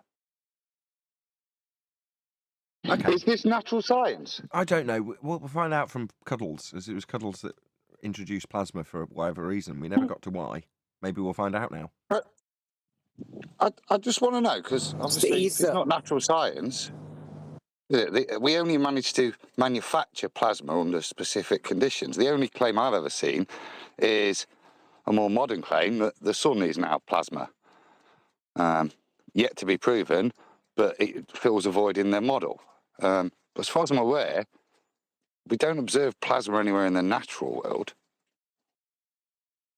Yeah, well, see, that's the thing about calling plasma the fourth state of matter. I know that technically they call it that, but that is a lot of it is based around the sun and the stars, and their pre-assumptions about it. You know, their pre-assumptions about the sun is wrong. For instance, the sun is white in its most natural color. It's white, but they claim that it's a mixture of hydrogen and helium plasma. So anyone is welcome to go off and get all the colors of hydrogen and helium plasma and see what colors they are and see mix up the colors in any direction you want. You will never get white, yellow, or orange. Hold on. Okay, that's great. That's great. I just want to clear up what Adam's saying. So, are you saying that plasma is not naturally occurring at all? Not in nature. That's what I mean by naturally occurring. Yeah, no. Well, I'm open to an example other than the sun. Hold on. No, it doesn't it? After a lightning storm, isn't there like a plasma that is basically created? At least very temporarily. Sprites and lightning both. Yes, lightning is plasma. Oh, beautiful. Take it back. Hold on. Lightning is plasma. Is plasma. Yep. The lightning. It ionizes the gas. No. It produces an ionized gas, but the lightning itself isn't plasma, right? Correct. Lightning creates plasma because of the electric. No, that's fine. That was my understanding. That's fine. That was fine. That's fine. That was my understanding. Yep. Yeah, fine, great. So there are natural examples of plasma then. Yes. Very short-lived, but yes. Yeah. I'll take it back. Happy. Okay. Forgot about lightning. And it's not just a gas because it's ionized. I don't see how that makes it anything other than a gas. Still, I'm still a bit unclear on that bit. Gas is definitely different than gas. Because you're adding something other than a solid, liquid, or a gas to something, right? Electricity would be, I guess, a footnote of the fourth state of matter that we don't understand. So there's more to be seen and learned about the thing. Nathan. Brian, I'm with Nathan. Hold on. I'm even more sense. confused. You pass lightning, which is the electricity, and as a byproduct, you get an ionized gas. That would be a plasma. But that isn't the electricity itself, and the ionized gas. You're not going to call that electricity, are you? I mean, that's plasma. Right. I understand what plasma is. Right. That's my point. That's my point, though, because plasma is electricity, which we call energy, right? But it doesn't have its own quote unquote state of matter. It's within what I would call the fourth state of matter. It's in that realm of things that we just don't know about the fourth state of matter. Now, plasma being one of the main things that we can see and test and and reproduce in this world, right? Ionized gases. That's a combination of something that we don't understand and something that we barely understand together to make something, ta-da, another state of matter. What? Yeah, I wouldn't call it another. That's like saying, well, all right, I guess. So when you boil water and you see steam, what's that? But that's just that's water. That's just gas. That's a natural consequence of a phase change. See, the thing about so heat to water, and then I guess electricity to gas. Is it the same thing? Ooh, that background noise, man, is louder than you. Yeah, but he made a point. He said heat to water, electricity to gas. That's what he was saying. Well, that was the point. Right. But say we're talking plasma, right? You're adding electricity to a gas. Now, what say we make a plasma adding just electricity to just a liquid? But you're adding heat. It seems as though it's possible with the cold fusion machine. Hang on. I need to clear something up here. It depends on the gas, what you have to add to it. Like for hydrogen, you need to add heat, for instance. But each gas to make it into a plasma, or whichever gases become plasmas, don't need the audio, can't remember. But yeah, the process is different for each gas. Sorry?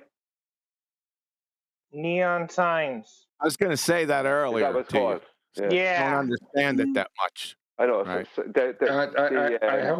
I hope I will say the answer is cold. Hang on, John. Plasma. Yeah, I know you have like neon signs and different gases can be used within the neon signs.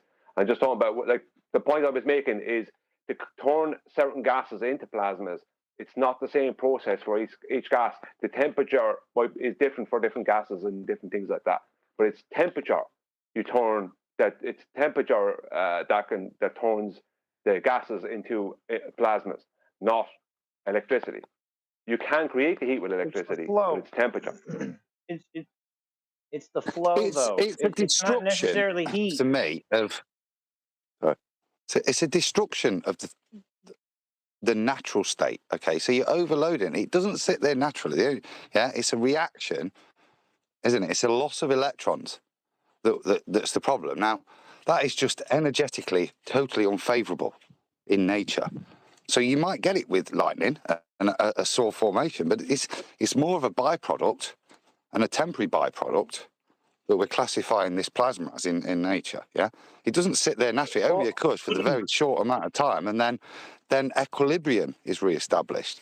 So would I classify it as a full state? Maybe, but I wouldn't really. I wouldn't. Sorry. You can actually science this and actually call it an experiment because it is a cause and effect, isn't it? What? No. Yeah, you can say that. Yeah, it is. Yeah, a the cause and byproduct effect. of that The lightning strike. You're saying causes there's the gas to be I'm trying to agree with ionized, you. correct? Yeah, I'm trying to agree with you. Yeah, you're saying there's a byproduct, an effect of the lightning strike, and that effect is a dispersion of plasma. Well, that's a naturally occurring phenomena, yes. But if we qualify what that is, then it's the loss of electrons, isn't it? So still a gas, but it's lost its electrons and they're in a cloud. So yep, that's there's the cause and effect relationship pegged then. Yeah. So electricity causes it to lose the electrons. Go plasma. Yeah, strips them away. Yeah. Yeah, so therefore the cause and effect relationship's already been established. You don't even have to science it.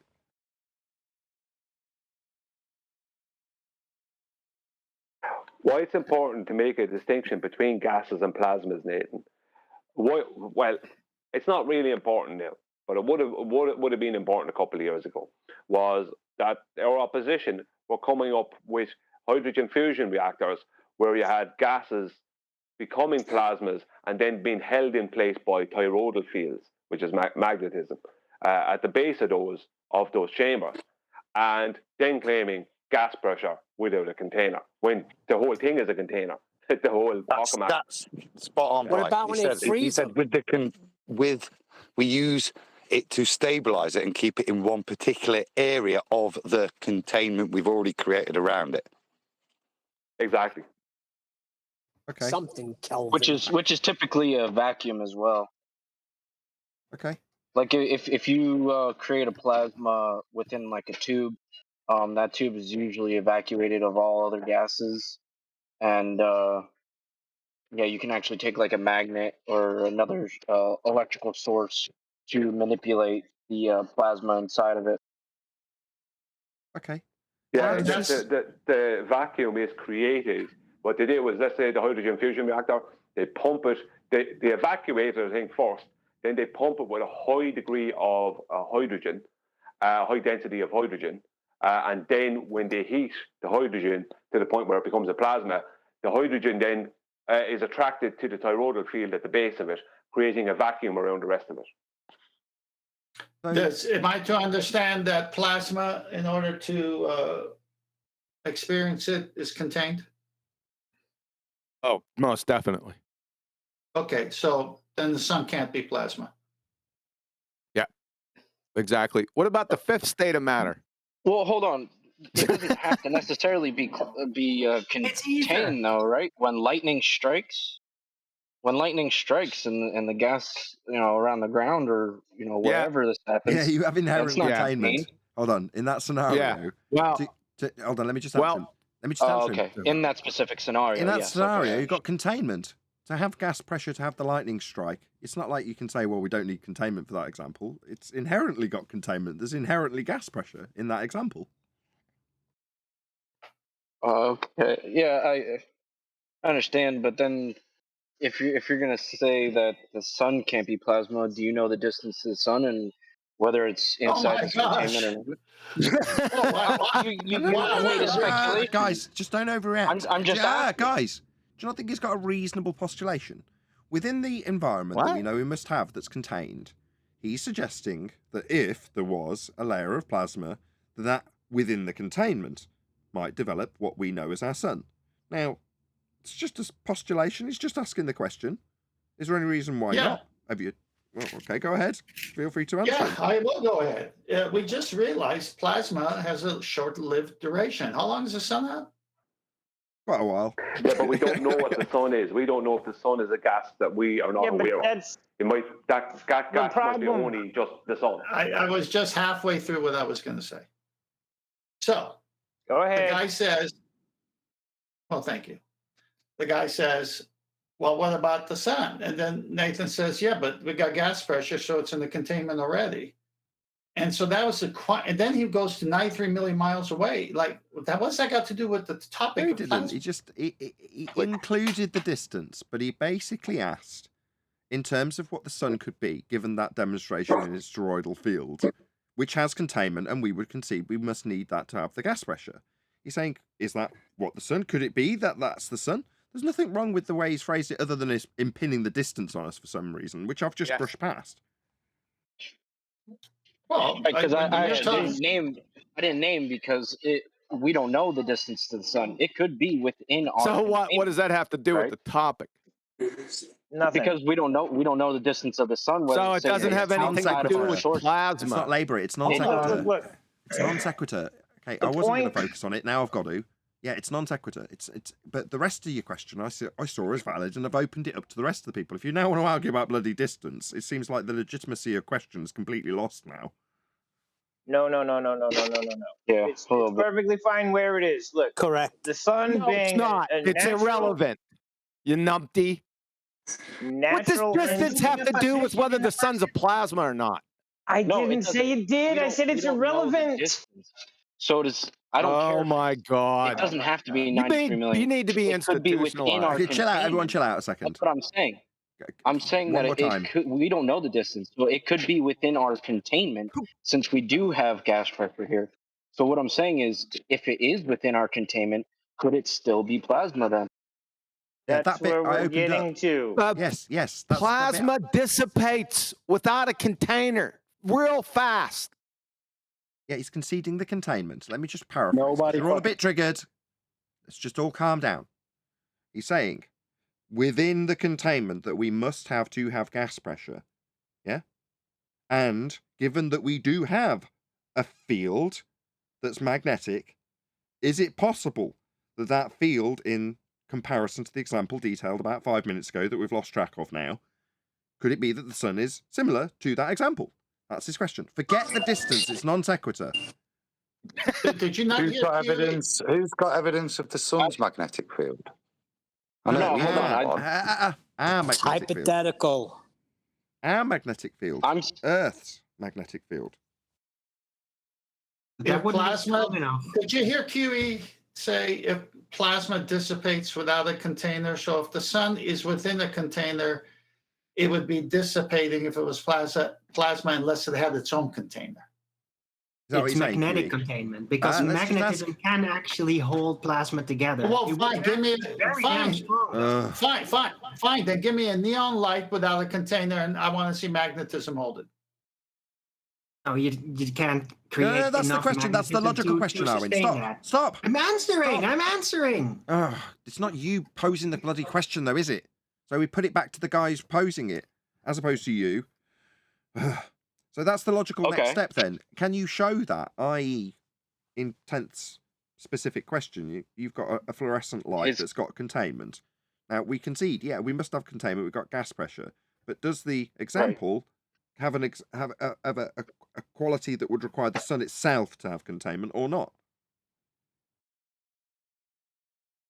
So if we are in a pressurized system, okay, then we must have containment because that's the necessary antecedent. Give me a Yeah. That's so the what whole I'm point, what I'm right?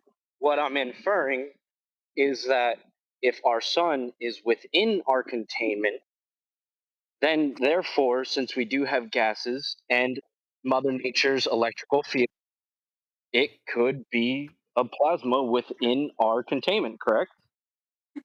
No, because if the lightning mixing with the gas causes plasma for a short duration, the only way we mirror that is to put it in a container and call it a neon light. Okay. I think you're conflating what I'm trying to say. The sun is a massive amount of energy, correct? We can agree with that. The sun is a mass of energy. Is it? Whatever it actually may be, we know it's energy. We are in a pressurized system, which therefore it needs to be contained. We are in a contained pressurized system. Being that there are gases and Mother Nature's electrical field, could the sun not be plasma? You overestimate the strength of this field. You need a lot of electricity to do that. What's the Mother Nature's electrical field? I wanted to. It's a belief. I want to know what Mother Nature's electrical field is when you're done. Huey, are you disagreeing that I want to know what Mother Nature's electrical field is. Guys in G+, who can obviously hear a conversation going on between QE and this guy, and have just decided to have a conversation amongst yourselves over the top of it. Everything's inaudible. Literally everything. Your conversation in G+ is inaudible. I didn't hear what Adam said, and I can't hear what they're saying. Could we just get a bit of clarity? To answer your question. It has got a bit messy. So just so we can understand where we're progressing from. The claim seems to be that our containment is sufficient to create a plasma ball that we could call the sun within our containment. The claim, as I understand it, is the plasma ball itself has to be contained, not within containment, and it would generate its own parameters within a massive containment. The containment is fundamental for the maintenance of the energetically unfavorable reaction that's occurring.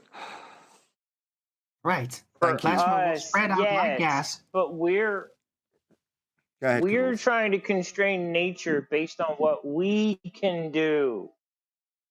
And that is just a horrible way to go about any of this. We already have a container. We've got something in the sky. Nobody can freaking touch, and it's putting out heat. How hard is it to think that nature could do something that man itself cannot do? I mean, look around you. Nature's doing stuff that we can't do. Get specific and stop ranting religiously. I rumpus Brian. I want to know what nature's electric field is. Okay, here, and I'll give it to you. Okay. Do you no, deny, not do I. Not do I. Not do I. Magnetic What is force. nature's magnetic field? Not do I. No, I don't. Magnetic Electric field. Magnetic north? No, he said Really? magnetic. He said magnetic. Right. How is the field Stop. strong Everyone enough to stop. do that? Hold on. Yes, he did say magnetic, but he was incorrect because the description that was given to us prior by you and Cuddles was of the electricity that develops this plasma.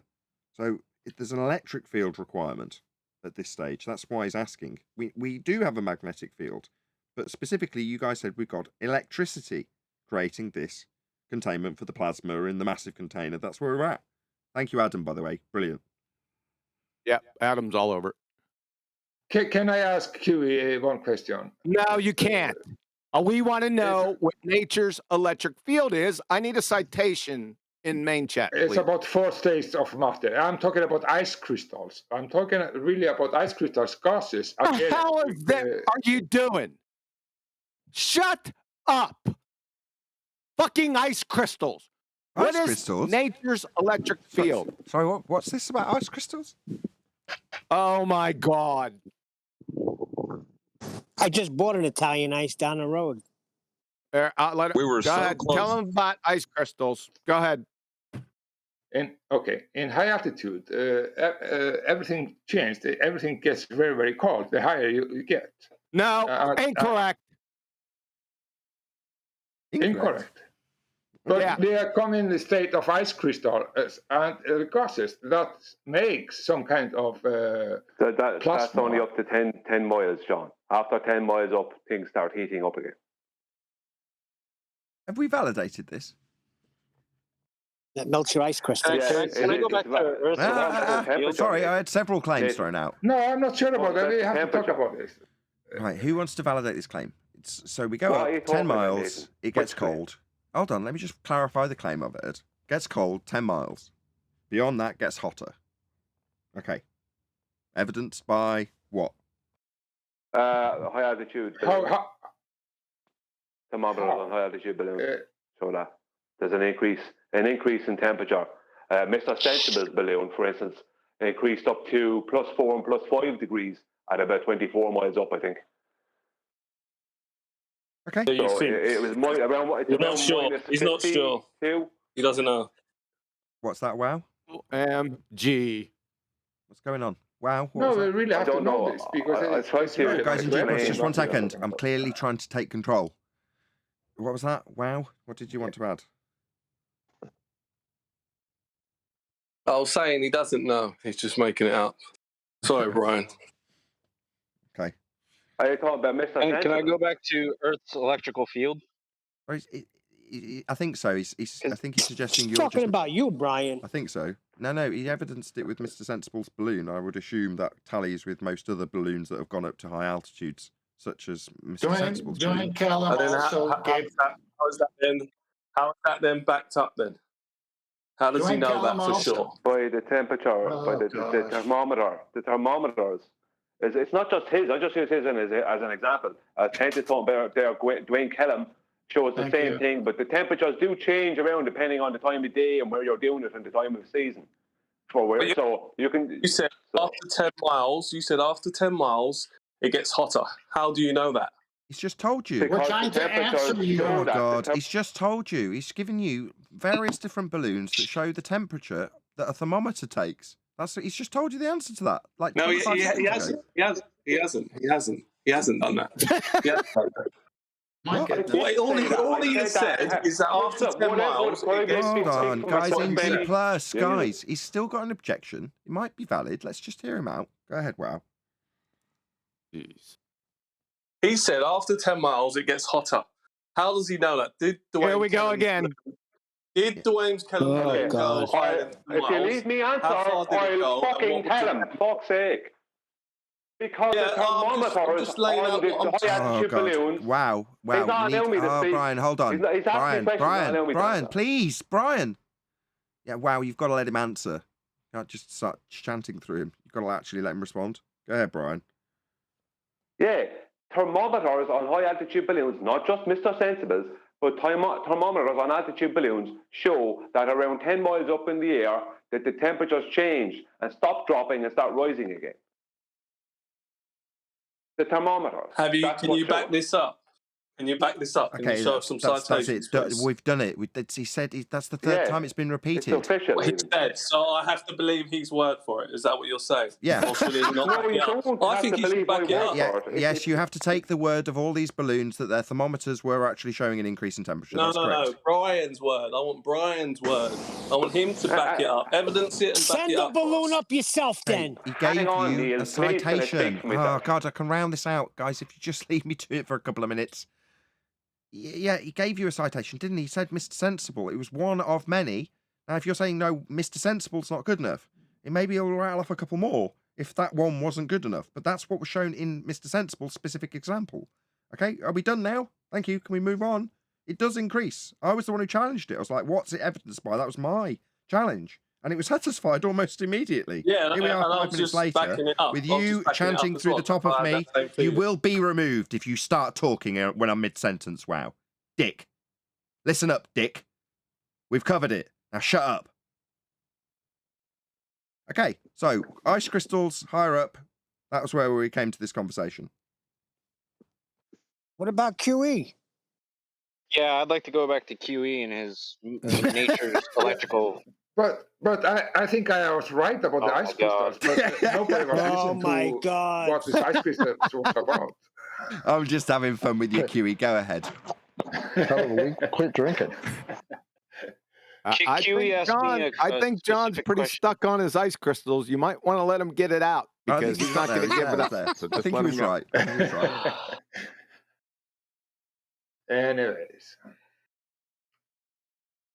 Go ahead. Oh, really? Oh God, I've got to get this train right back on track. Okay, clearly. Okay, you think if you go higher, it is called. I think that's absolutely proved. There is called in 120,000 feet. That's no question about that. So absolutely no question, John. Everything just so I can get this train and you need helium. Just bear with me, John. Johnny. Electronic. Johnny. You have. Yeah, no doubt. Johnny, please, for the love of fuck, can you shut up? Thank you. So, we're back to on track. A discussion about overall containment with a plasma field generated by the, quote, electric field of Earth. Right? That's where we're actually at, joking aside. So can I address that? That was the question that QE asked me. Mother Nature's electrical field. Is somebody else going to talk while I talk? I just summarised it, and now you've just done it again. Adam was responding to it. Yes, I've summarised your point. Oh. I've summarised it. Asked did me, I do a poor job? Okay. Do you need to summarise it again? What's going on? I just wanted to get myself back on track after all this clusterfuck. I'm sorry. You can do that in silence, can't you? Meanwhile, me as the host, I'm trying to get everybody listening and everybody participating on track. Far more difficult. You can cope with your own bloody thoughts by shutting up. Go ahead, Adam. Right, so when we were discussing plasma formation earlier, I think we all recognised that you can't form a plasma field with just the Earth's electromagnetic field. What you have to have is a very small, localised field within containment to hold and maintain the plasma. Now, this seems to be the failure from our current understandings of how plasma is formed and maintained, with the claim that the Earth's magnetic field would be sufficient. That is encompassing what we know, all of it. It's not a small localized field which is generated, or it would have to be a small localized field, to maintain the sun as plasma, if that's your claim. That is the thing we have no evidence for, and it would seem incorrect to claim that just because we are aware of a magnetic field across the plane, that in some way, against how we can form plasma, would be able to maintain something like the sun as a plasma. Like I said, it has to be small and localized around the ionized gas to maintain it. That's the point I was trying to make. I disagree, though. No. Let one of them respond. Go ahead, Khan. I disagree. Go ahead. Because if we can have, we obviously, the plane is obviously massive. We can all agree with that. But there's also a massive amount of air. and a massive amount of electricity that's throughout this plane too. Who's to Hey, say where's that come from? Where's what come from? The electricity. The electricity. It comes from everything. The No, trees, you can't say yes. everything. Where does it come from? From the trees, from the ground. That's how we have lightning Really? strikes. Show. Lightning strikes.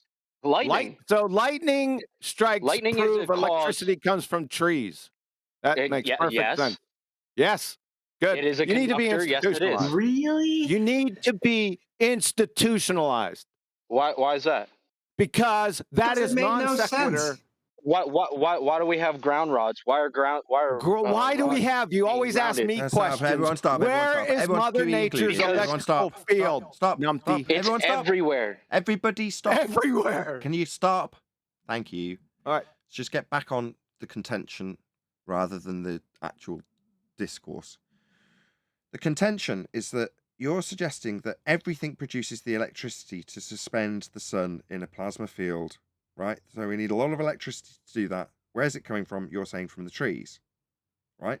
Now, when you're saying, well, Not just specifically the trees. I didn't specifically say the trees. It comes from the ground as well. From the ground? Yeah.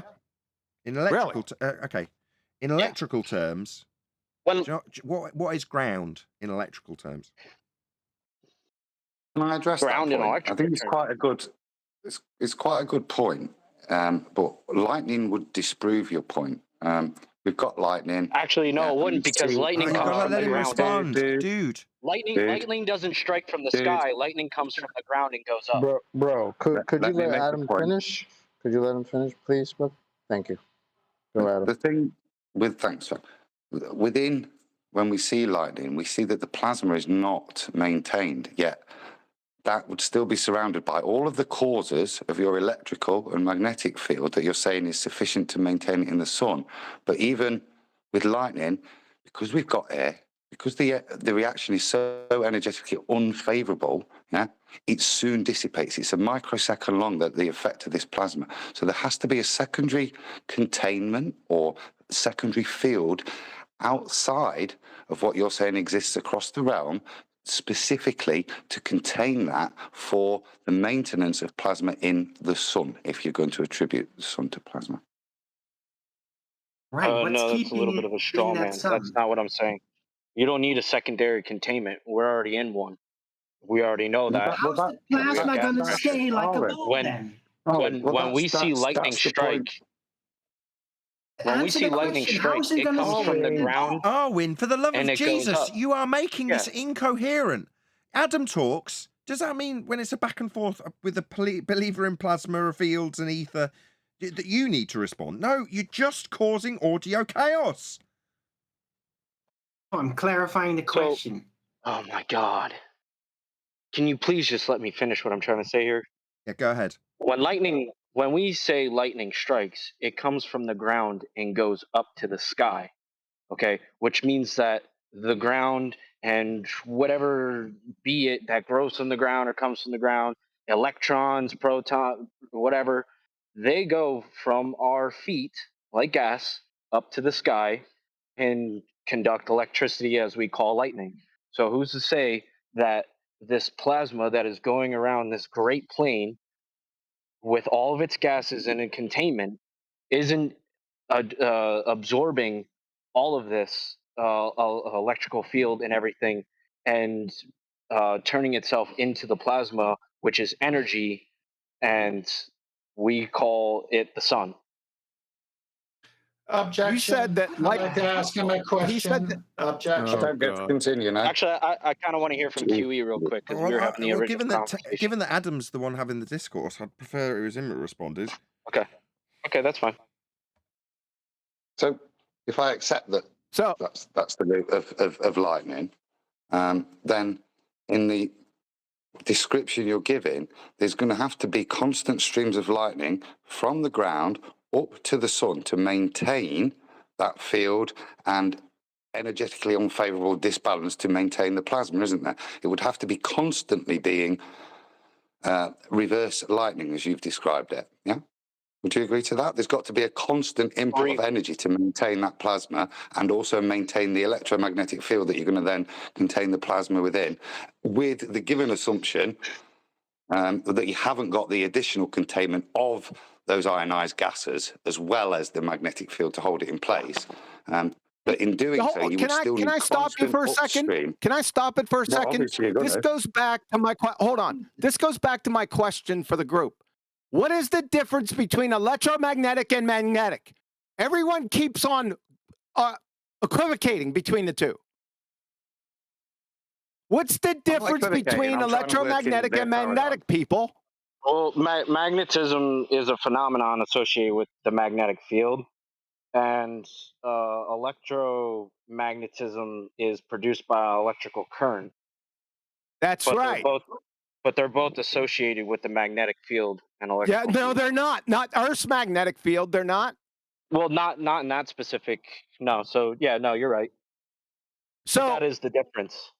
Okay, that is the difference. Thank you for illuminating that. Now, stop calling it contained by electromagnetic field, whoever did that. Yeah, I didn't call it that. I think that was Brian. I'm just saying an electrical field. Yeah, Can I just read out the definition? We don't need Sorry, electromagnetic. guys. Just 1 second. Just 1 second. Sorry, Brian. Let's read it out. The key difference between the two is that magnetism refers to the phenomena associated with magnetic fields or magnetic forces, whereas the term electromagnetism is the type of magnetism produced by an electric current and is associated with both magnetic fields and electric fields. Correct. Now, can I add some clarity, please? I said the plasma has electromagnetic properties. When I was challenged on that, I pointed out that, okay, it may not be the correct way to term it, but it doesn't matter because electromagnetic is a magnetic field created by a moving electric charge.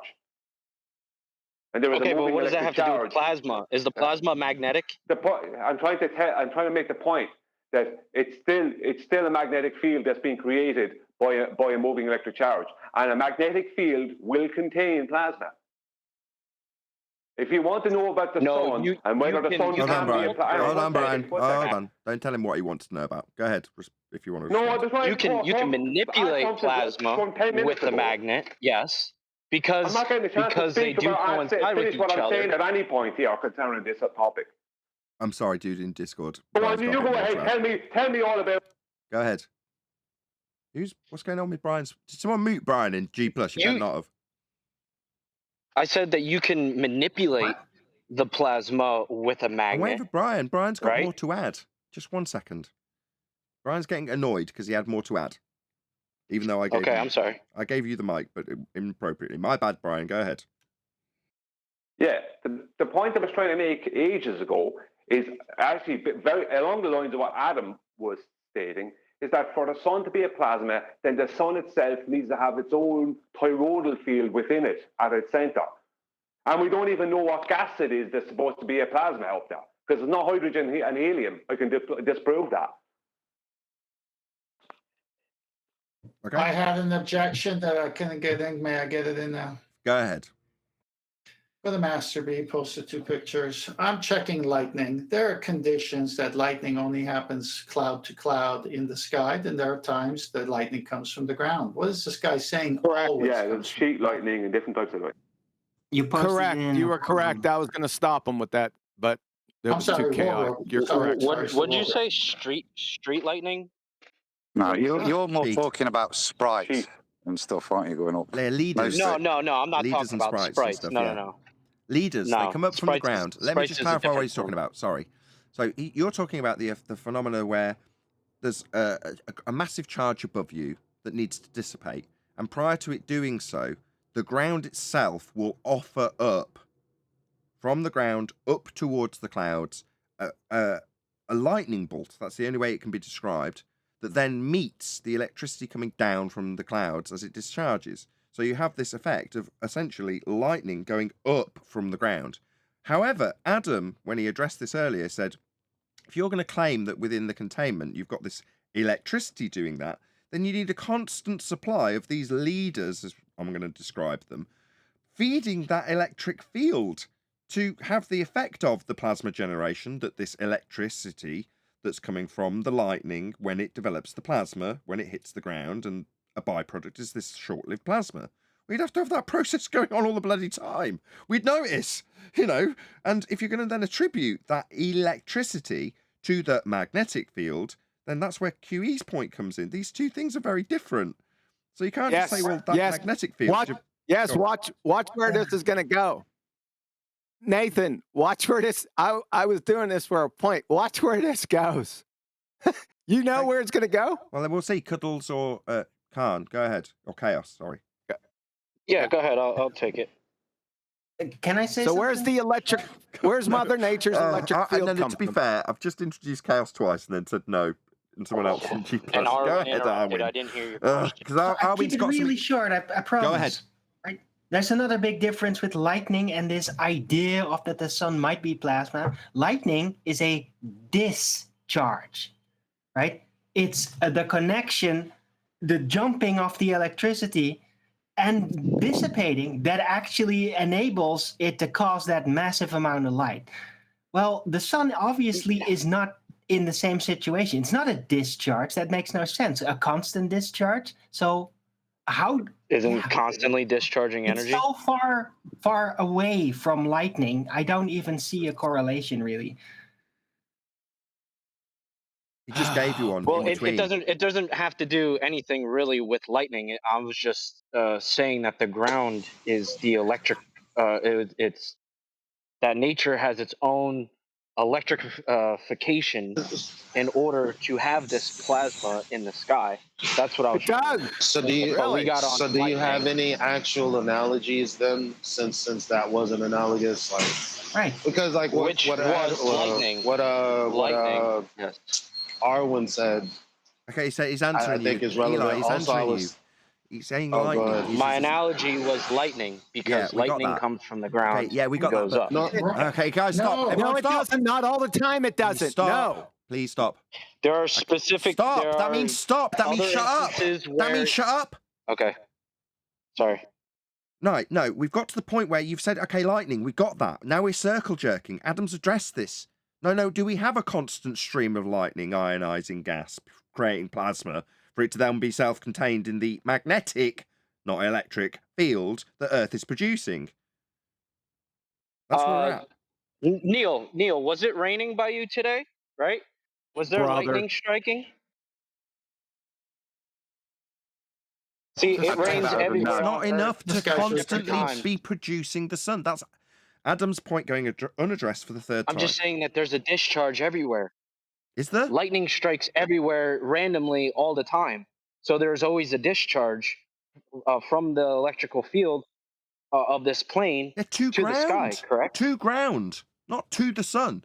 Okay, well then it's already in the sky. Then the electrical field's already in the sky is what you're saying. You're not listening. It's going to ground. Okay.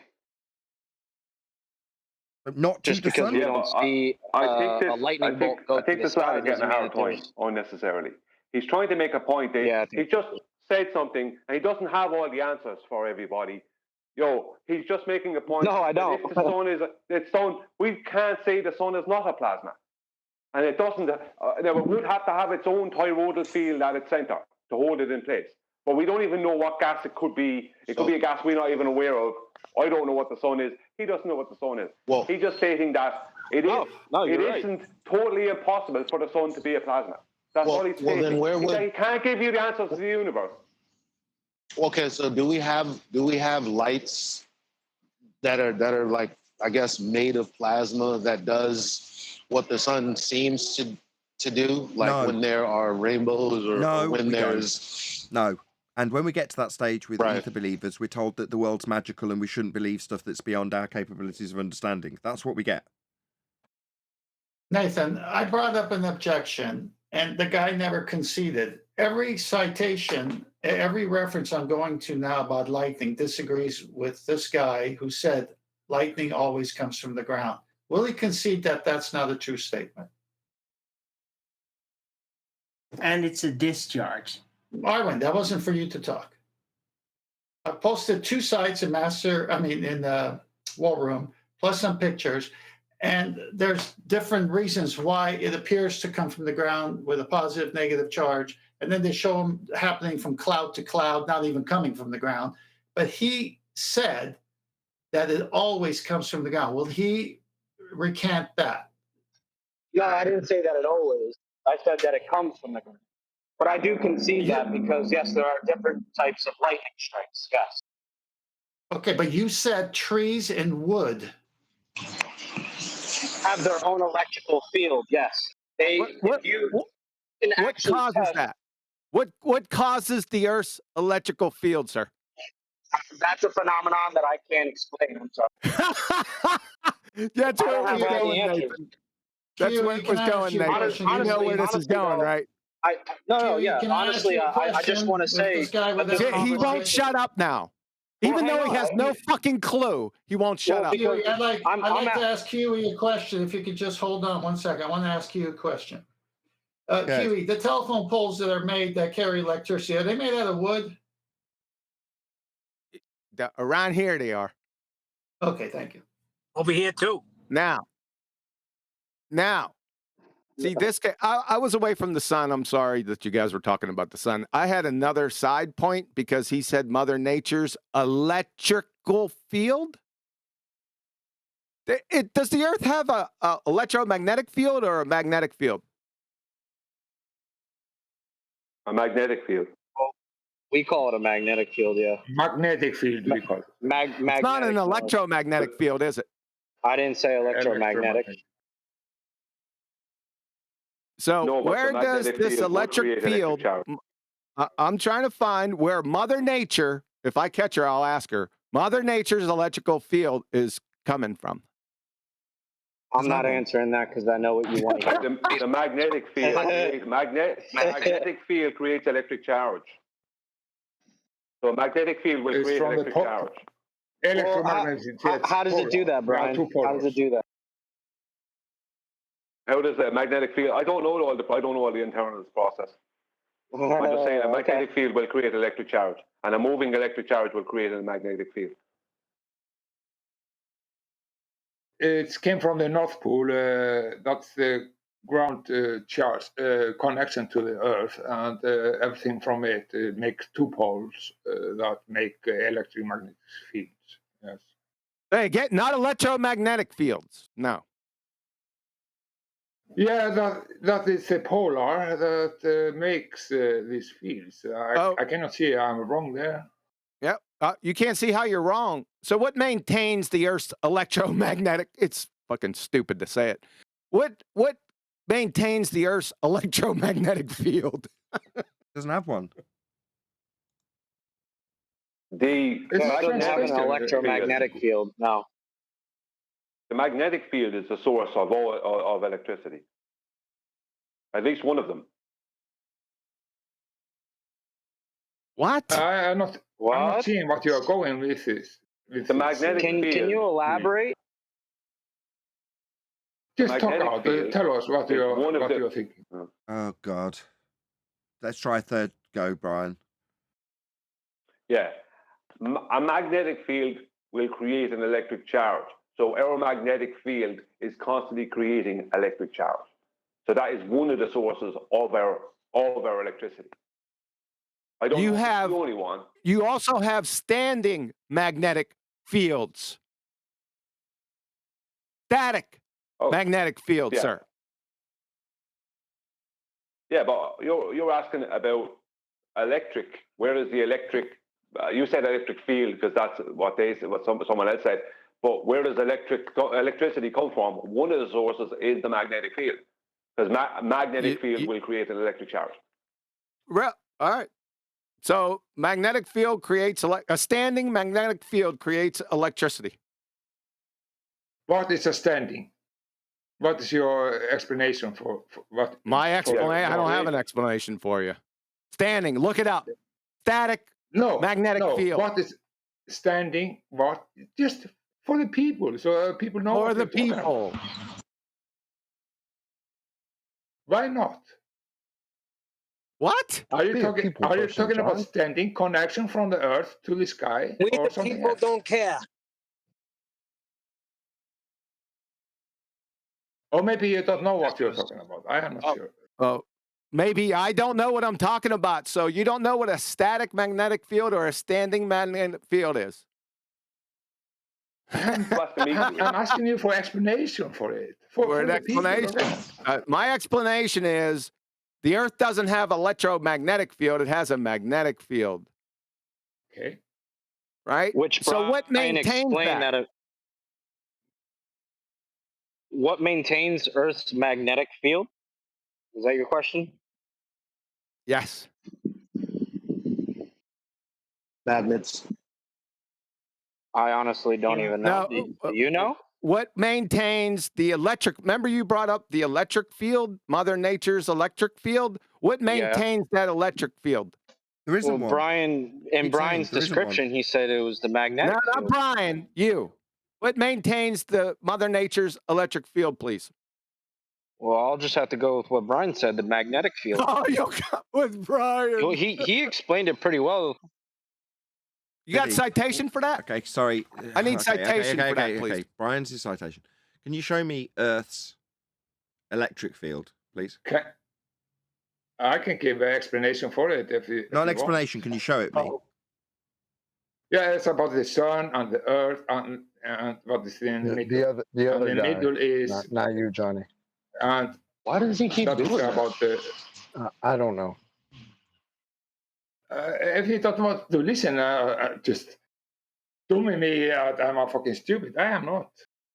We are Maybe my saying you English were is not good, stupid. but I know what I'm Nobody's talking saying about. you're So, stupid. It's just that when just somebody's telling asked a you, question and then you just jump in answering the you have question to as if it was respect asked to me. you. That's it. It's about the sun and the earth, and that's in the middle. That will create what we are seeing or experiencing. How do you get this? Yes, you need connection to the earth, and you need the hot sun to make this. I will say radiation. Radiation is a word that nobody can really understand, but there is radiation. It's a great scale of light and warmness that make things hot. Can somebody? And how? Can somebody please post? That's enough. That's enough. So, can somebody please post a citation that shows what is causing Earth's electric field? Remember Mother Nature's electric field. I want to somebody see do it. That was the last thing before Johnny. I asked, can you show me the electric field? Can I see it? Can you show it me, please? It's about the temperature. That First wasn't of all, addressed it's to you about, for the second time in a bloody row. Maybe I have to. That wasn't addressed to you. Everything I That's say. the third time I'm having to taking tell back. you. Not addressed to you in any way. Two people on the G Plus panel told you it wasn't addressed to you. What's the other guy's name? If it was addressed to me, you have to give me a second. I'll try to look. You're the one claiming it. You're the one that's postulating it. We're saying if it's part of your postulation, can you show us Earth's electric field? Can we see that? He's got to Google it. He conceded that he doesn't know. He was going with what Brian said. Citation, please. Brian said that the magnetic field created an electric field. And I'm like, okay, if Brian says so, and that's your citation, no worries. If that's what you're going with, which is what he said he was, fine, show it me then. Do you want... not you, Brian. Not you.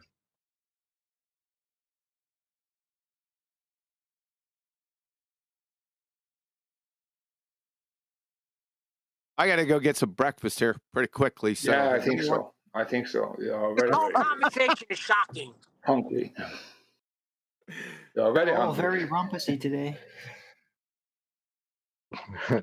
Nathan, we're so far away from the fun postulation that it's ridiculous, man. All right, I knew that I knew where this was going to go in the end. I knew it was going to take a long time to get there. Do you just want me to say it so I can go eat? Yeah, go ahead. You have not get there yet. You're Okay. not sure about what you're talking about, QE. Yeah, that So what causes the you have to electrical field. Thank you, Johnny. Shut Right, I'm up! going to mute you, you dick. Go ahead, What Kiwi. causes the electrical field on Earth? Guess what? The flowing of liquid metal in the outer core of the planet generates electric currents. Thank you very much. Duh. Yeah, but that's we already know that that's all wrong. What? What the hell? Hey, what did he Okay, say? hold I on. might have Stop. misheard him. Everyone take a breath.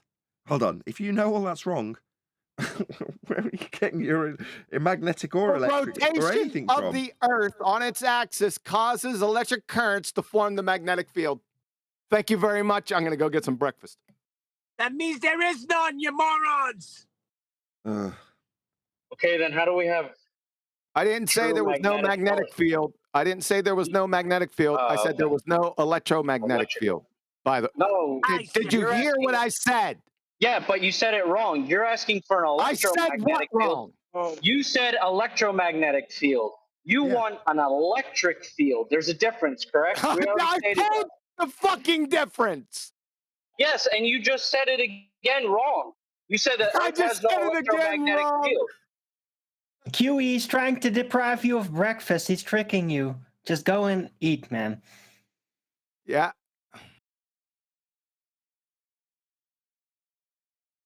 Alrighty then. So you're in need of an electro field as opposed to a magnetic field, right?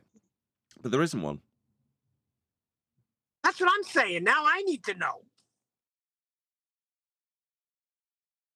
Well, that's what I started this whole postulation on in the first place, is that the things that we don't know are what's limiting us in even getting in a good conversation without ad hominem. Here we go with the limiting again. What we don't know? You're implying ether? No, I started this off with fourth state of matter being plasma and postulating in chat, if anybody was actually following along, that it's just what we see. It's the effect. It's not the cause. We're still back to seeing effects where, we see phenomena, but that's just see, you're bringing it back small to ether. fraction of will you stop invoking stuff and just listen? That's what you're For doing. heaven's sake. come on, Yeah, Neil. but I don't hear him doing it, Neil. I hear Because I'm you not keep saying saying ether. He's not It's all saying it. If you he's gonna being say mad it, at me. let him say it. Nobody cares. Look. Holy Nobody shit. cares that you're mad at me. Nobody. Not Neil, even me. it's like he's got We're this all very ether rowdy Tourette's. today. Just chill. We're all very rowdy today. Just chill. I'm not. I'm good. I'm chill. I'm totally chill. I'm cool in the game. I'm on the dark What side, you man. get to. My mum always taught me. Every day. I'm Mum only always taught me pointing manners out cost the nothing. obvious that we only have a few phenomena to go with even what we're even trying to talk about and describe. And we're talking about it in a way, some people are, that we know everything about, and we don't. Not even close. We only have a handful of phenomena. Okay. So in those circumstances, would you agree that it's probably best not to, beyond declared postulations and speculations, not make any bold claims about what it could be? Well, the electric field thing, you'd have to get into probably a different category to go through this, because you're not going to find anything like this in the science that we're trying to talk about. No, you will. You're looking in medical science. Sorry, Cuddles. I'm really sorry to disagree with you, but that's what QE's last interjection was. That's incorrect, though, isn't it? Right. You'll find it in the heart of globe Earth theory, in quotes. Right. So what we have is the discharge, the magnetic discharge that we call the North Pole. Sorry, Cuddles. You just completely brushed past what I just said. Your last statement, which I disagreed with, was that we don't have any science to base this on. No, there is science basing it on this. It's just globe stuff, isn't it? It's just nonsense from the globe. That was QE's point. You didn't actually address that or acknowledge it in any way, though. Isn't that the case in all of these arguments? Cuddles. His name's Cuddles. My apologies. Yeah, I get it. You're restating what I said. We have a limit to this. No. So we get to a point where No. That's not what I'm saying. The limitation you see isn't actually a limitation. It's got origins and roots in the globe, self-perpetuating multi-line core and so forth. What QE just right, said. but we don't. But I don't need that to show you north. That's what its I can origins are, take the whether you damn like it or horseshoe not. magnet, You I say, can stop, Cuddles. hook it up. You're just hand-waving it. It's frustrating. You don't need it. When you take and repurpose it and then disavow the origins, that's not going to fly. It's part of its origins. That's where it's come from. According If I could to just address the mainstream electric narrative, field point. but the point on the table is they're wrong. Yeah, like I say, you're just The hand-waving it, Cuddles. That's the problem. The We're electric all in field agreement that that they're seems to wrong, be though. attributed. I didn't say anything about a core causing magnetism here on Earth. I put it in the chat. Exactly what my thought was. The electromagnetic fields, the part that's got the electricity in it, yeah, that's very specifically part of electric universe theory, and that is, in and of itself, part of heliocentric theory. That is what it is. Dude, I'm not conflating globe and flat, though. I'm not even at all. Not even a little bit conflating either one. No, but I'm to have only these, talking flat Earth. to have these explanations stack up, you require some of the essences where you're saying, oh, well, we just don't know. Well, we do, because it's documented as having a heliocentric origin. You can't just disavow it and go, well, in that case, I don't know. But the rest of it, after the globe bit that it needs to make it make sense, do you see where I'm going? But you're just going, oh, no, well, I just don't know. I don't need that. Like an anti-flat earther would. Hold on, guys, hold on. Like an anti-flat earther would, when you point out a part of their globe bit that doesn't work. And they go, well, I'm not using that. Well, that's what you're doing right now. No, I don't amplify a magnet using liquid anything. I do it with electricity. And where's that? Where's this electric field around Earth? That's what I'm saying.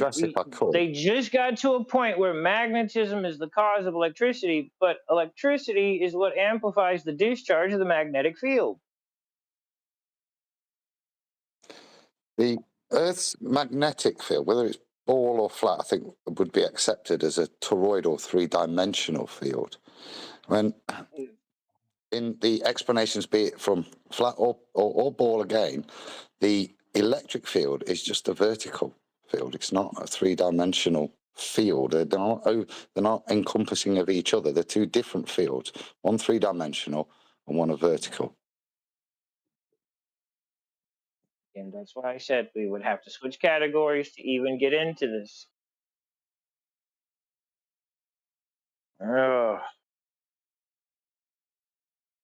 Because the best we can do, we have apparatus to be able to observe things. But that's it. That's about as far as it goes.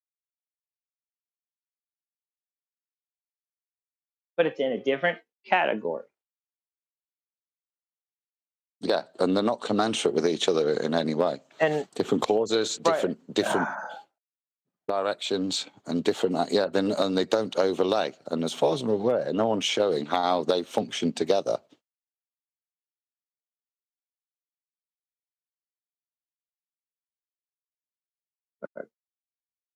The postulation was that a magnetic field and an electric field can exist in the same area and not be the same thing or the cause of the other. I think that's my point. That's they're not what's on the existing in the same table. area. But now That's we're why just I said talking we about would have to change. We would have to change categories over to medical science to even have apparatus to test this, because there aren't any in the category that we're currently in. So At least not that I'm aware of. So does a No, there is. standing It or exists. It's static- called bioelectrics. So Bioelectrics. does a static? So it's a research. I'm gonna get it in. I'm gonna do it. So does a static magnetic field cause electricity?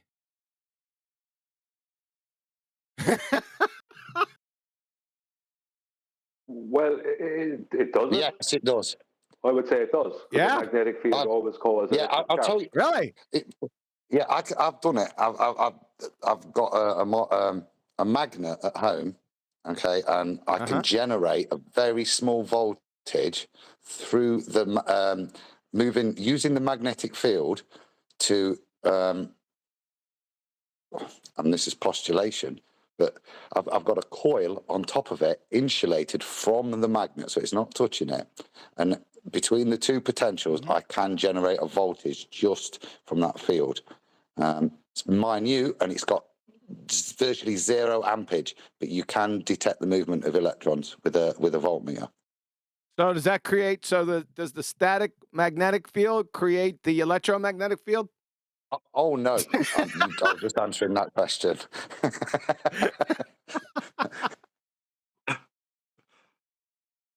Now, it's moving the free energy magnetic philosophies, field, that's isn't a it, different story. Okay, go ahead. No, that was all. It's part of the free energy philosophies that I looked into, and you can with very, very small amounts, and you can get things like ground batteries where you can use the Earth's magnetic field to get very, very low voltage and minute ampage currents formed. But I would suggest that's just a very small byproduct. They're not working in synergy. One's not generating the other. The other one is just a byproduct of the fact that you have got electrons with the ability to move within that field, and in doing so you get small movements, but it's not generating an electromagnetic field. And you've got a magnetic field where you can detect some parts of current formation. Yeah, but even the smallest electric charge that's been created by even the standing magnetic field, as soon as that moves, because that creates, what's a magnet? What causes magnetism? I don't know the cause of magnetism. The motion of electric charge, which you just said was the same thing over again. It was a tautology. Yeah, but no, I was just pointing out the root cause of magnetism. I can't just create magnetism without going into the convention of a moving electric charge. The point I'm making, you asked me what's magnetism. I don't know. All I could say is God created it. The point I'm making is that I didn't say who made it. I said what causes the magnetic field? Motion of electric charge. Yeah, but that's where I was trying to go. It's like even the smallest electric charge created by a standing magnetic field, if that moves, let's just say I use the oceans. The oceans have salt in it. So if the magnetic field is creating electric charge, and there is measurable electric charge moving through the oceans all the time due to the salt. So the moving electric charge is creating a magnetic field or adding to magnetic charge. No. What? Well, let's hear what the Baltard. The Baltards tell you that the magnetic field is maintained by what? I know what they say, but they're trying to give an origin story to the magnetic field. Why are they doing that? Because they're trying to give answers to things they don't have answers for. They're and we're trying to find those answers logically. We're trying to get to these answers by our standards, not by the heliocentric standard. The question has already been answered. Thanks Hang for on, that. That's actually why I like this conversation, because even though we are in a little bit of a speculation, we are actually having a nice general conversation logically too. What's the point, though? Plasmas? Because we're trying to figure, because we're in a contained system. Plasma needs containment, right? We're trying to figure out what the sun could possibly be, and even though we're not going to get an actual answer, we are speculating a little bit, and it is actually a nice generalized conversation that we're having. I agree with this dude. Shit. A magnet.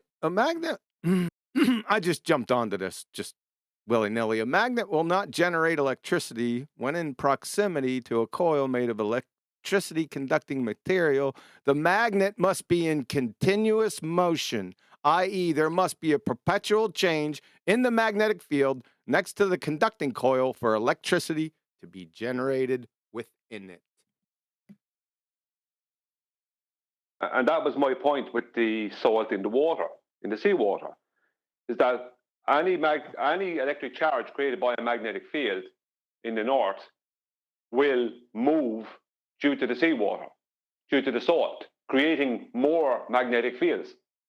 The magnet must be in continuous motion. The magnet.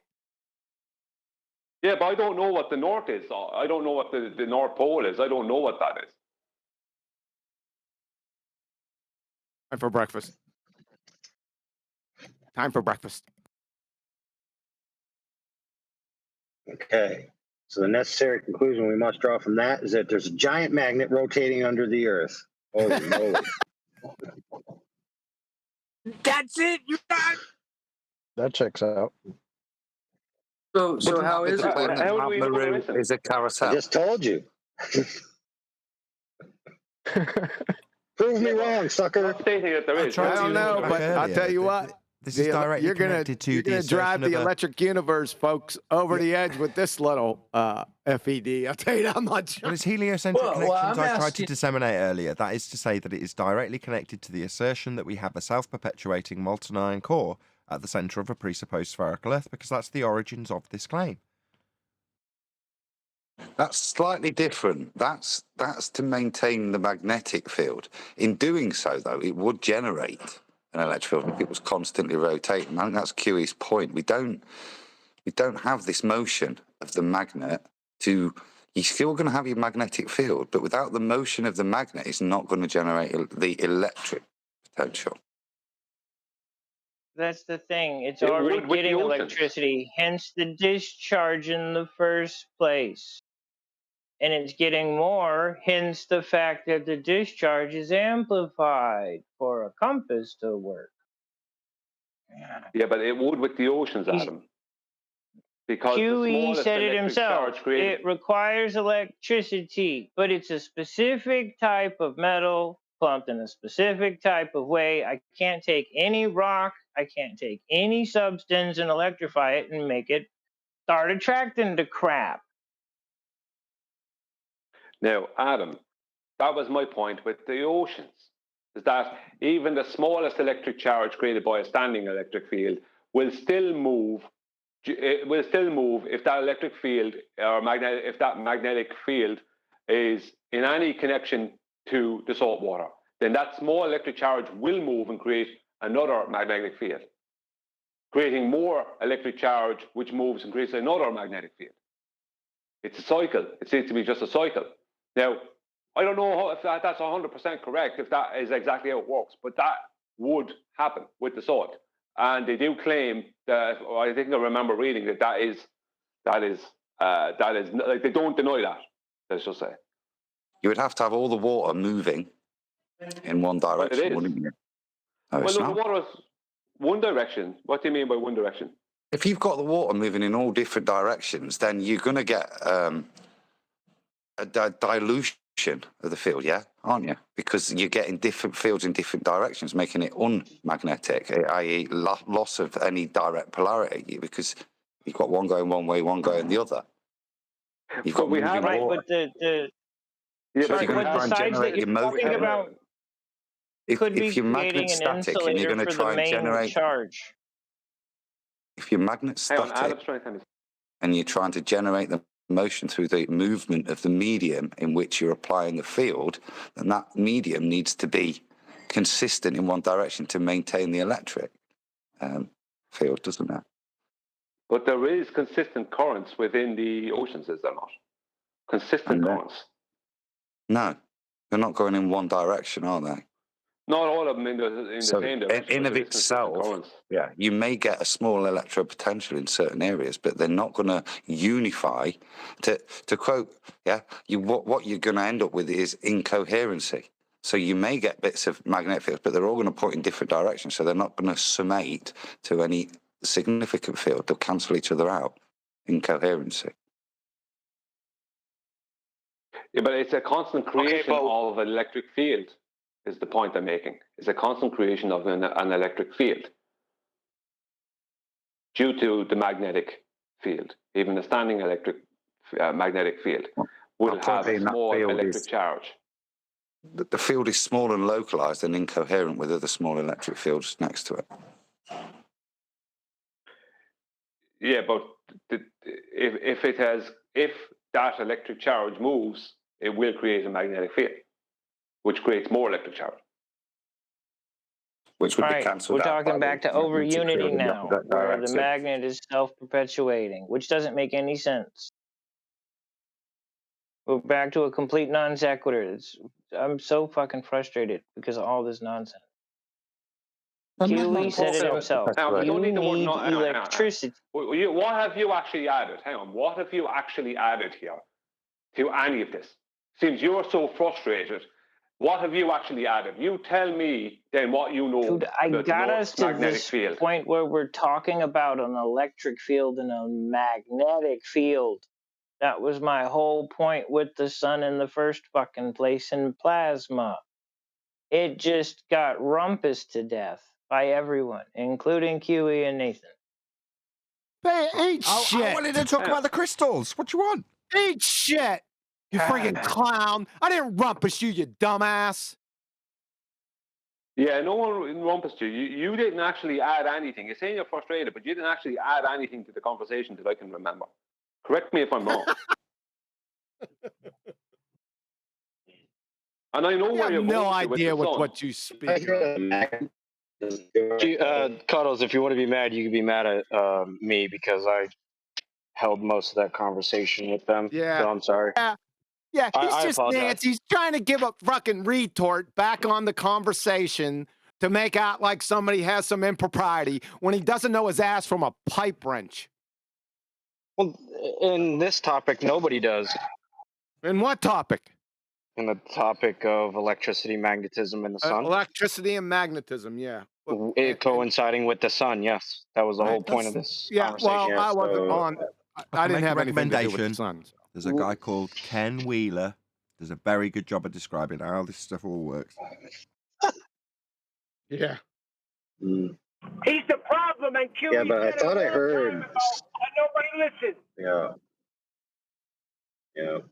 I actually wasn't even on a Ken Wheeler script. I was kind of just going off of what we know, what we can speculate, and how we can put this into reality to make this work. That was all. So we can make correlations about things we know nothing about, right? Or we do know certain things about those correlations, and we can try and piece them together to make them work. Again, it was just speculation, really. It was actually a productive conversation, in my opinion, because we did come to a conclusion. Well, I could just want to put someone. You're roboting. I can't understand what you're saying. AI roboted hard just now, brother.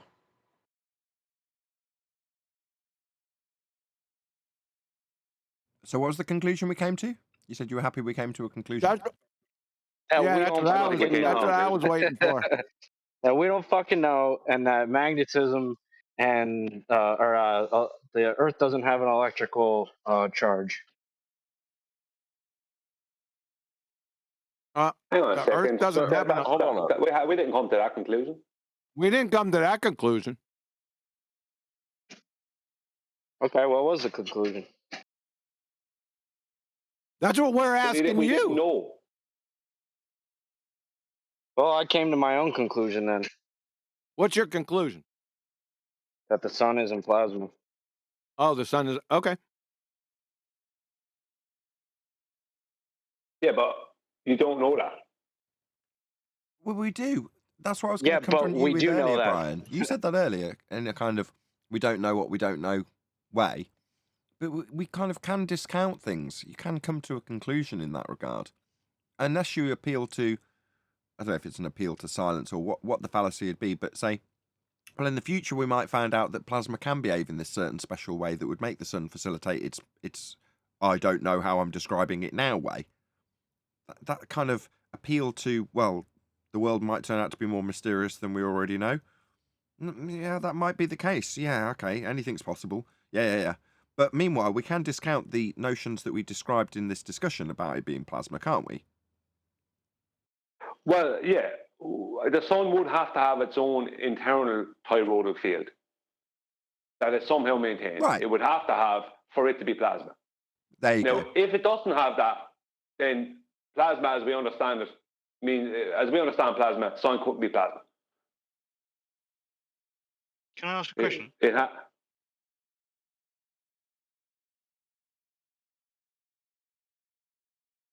Up to Nathan. Oh, sorry, did someone ask? Yeah, go ahead, whoever that was. The sun is brought up a lot with this ether stuff, and I just wanted to know. Can I say something now?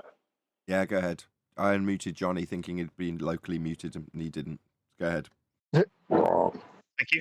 The sun is brought up a lot with this ether and electric stuff, but I thought the sun was just putting out light. I'm sorry, did somebody say ether? So Who is that said not the it? case? Is there electricity detected from the sun or not? No, nobody specifically said ether in that God. conversation. Somebody just said ether. I just heard it. No, but that man he just said said, it. all he said, hang on, Arwen, all he said was that there's a lot of talk about electricity and ether and the sun. He said, he just said, but does the sun not just put out light? That was what he said. That was the question he asked. Oh, okay. Continue. Yeah, because it's also brought up with the electric universe people, who I believe are globers. So it seems to be sort of a crossover with the ether background medium stuff. Possibly, I He don't know. did it again. I don't know. I just think that there's no like we have so many phenomena that we would say it looks like the sun's doing it. Like when you see like a sunspot on the ocean, if you're high up enough, and it's like all these things. Like I've never like what is a plasma light? Did y'all guys say like neon lights and stuff? Like what like? Do we have plasma light sources that I don't know, like give off heat like the sun does, or I don't know. What are we talking about? Well, he's talking about specifically, does it give off electricity? And you can use a photovoltaic cell to convert the light energy into electricity, right? But does it specifically give off electricity is the question. Can I mention something?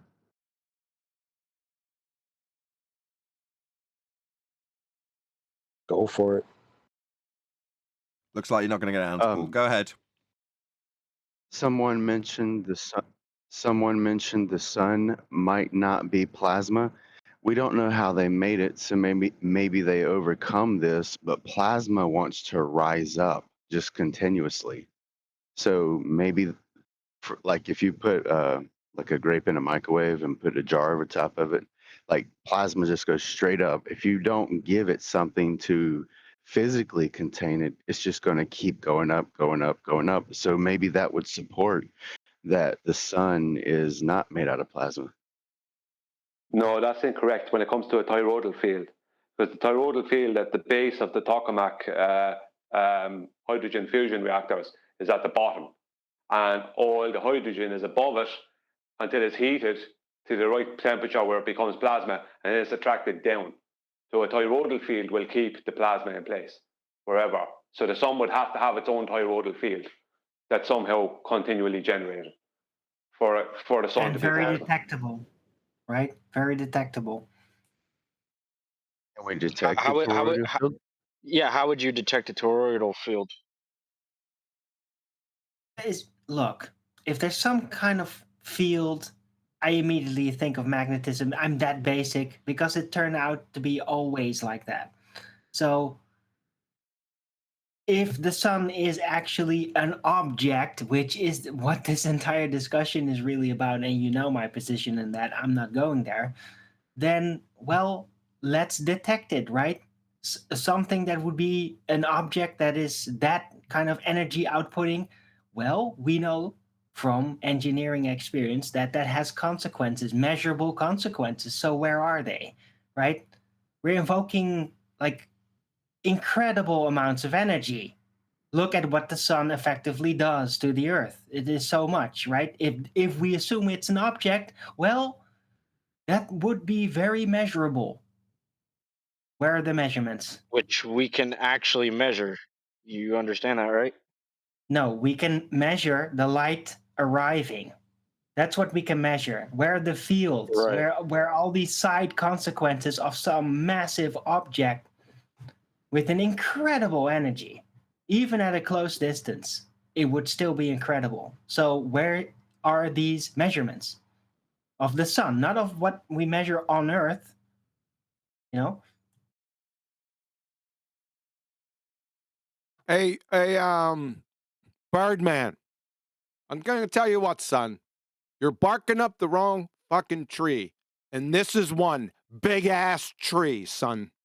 I'm going to tell you that right fucking now. You little ass clown. You little ass clown. Come off mute. Hey, Quantum, that was something I was wanting to mention to you the other day. It supports that light is not a wave. Like, it'd be an example you could give somebody. If you ever get in the wave argument with light, ask them, do solar panels put out AC or DC? Because if light was a wave, solar panels would be putting out AC instead of DC. That'd be like a tangible example you could give. AC and DC are both particle based. Very good. I salute you. Did you hear what John just said? No, can you salute repeat me? that? You salute me? Too No, soon. that was too Neil. soon. You got to salute too soon. John, go ahead. AC and DC theory are both particle based. Both of them. False dichotomy. Well, then you can't quantize those. But light has been shown to be a particle. It's just natural law. It's established. well, would quantified be a better description? No, because if there's no particle, then you can't quantify it. No, but the particle is simply the model, right? So the quantification is what is the readout of the actual physical based experiment reading. Yeah, right? quanta. Right. So that's a designation of numerical value that has been sort of within our convention reified into units. Right. Well, it's we've just- simply a measurement That's readout. Hold on. Then that's an atomist. Let me just address what Arwen's saying. Yes, our description of the physical interaction that we've observed to occur could be described as conceptual and just arbitrary. But what is it that you are arbitrarily labeling with a quantity when you use the terminology of quantum mechanics?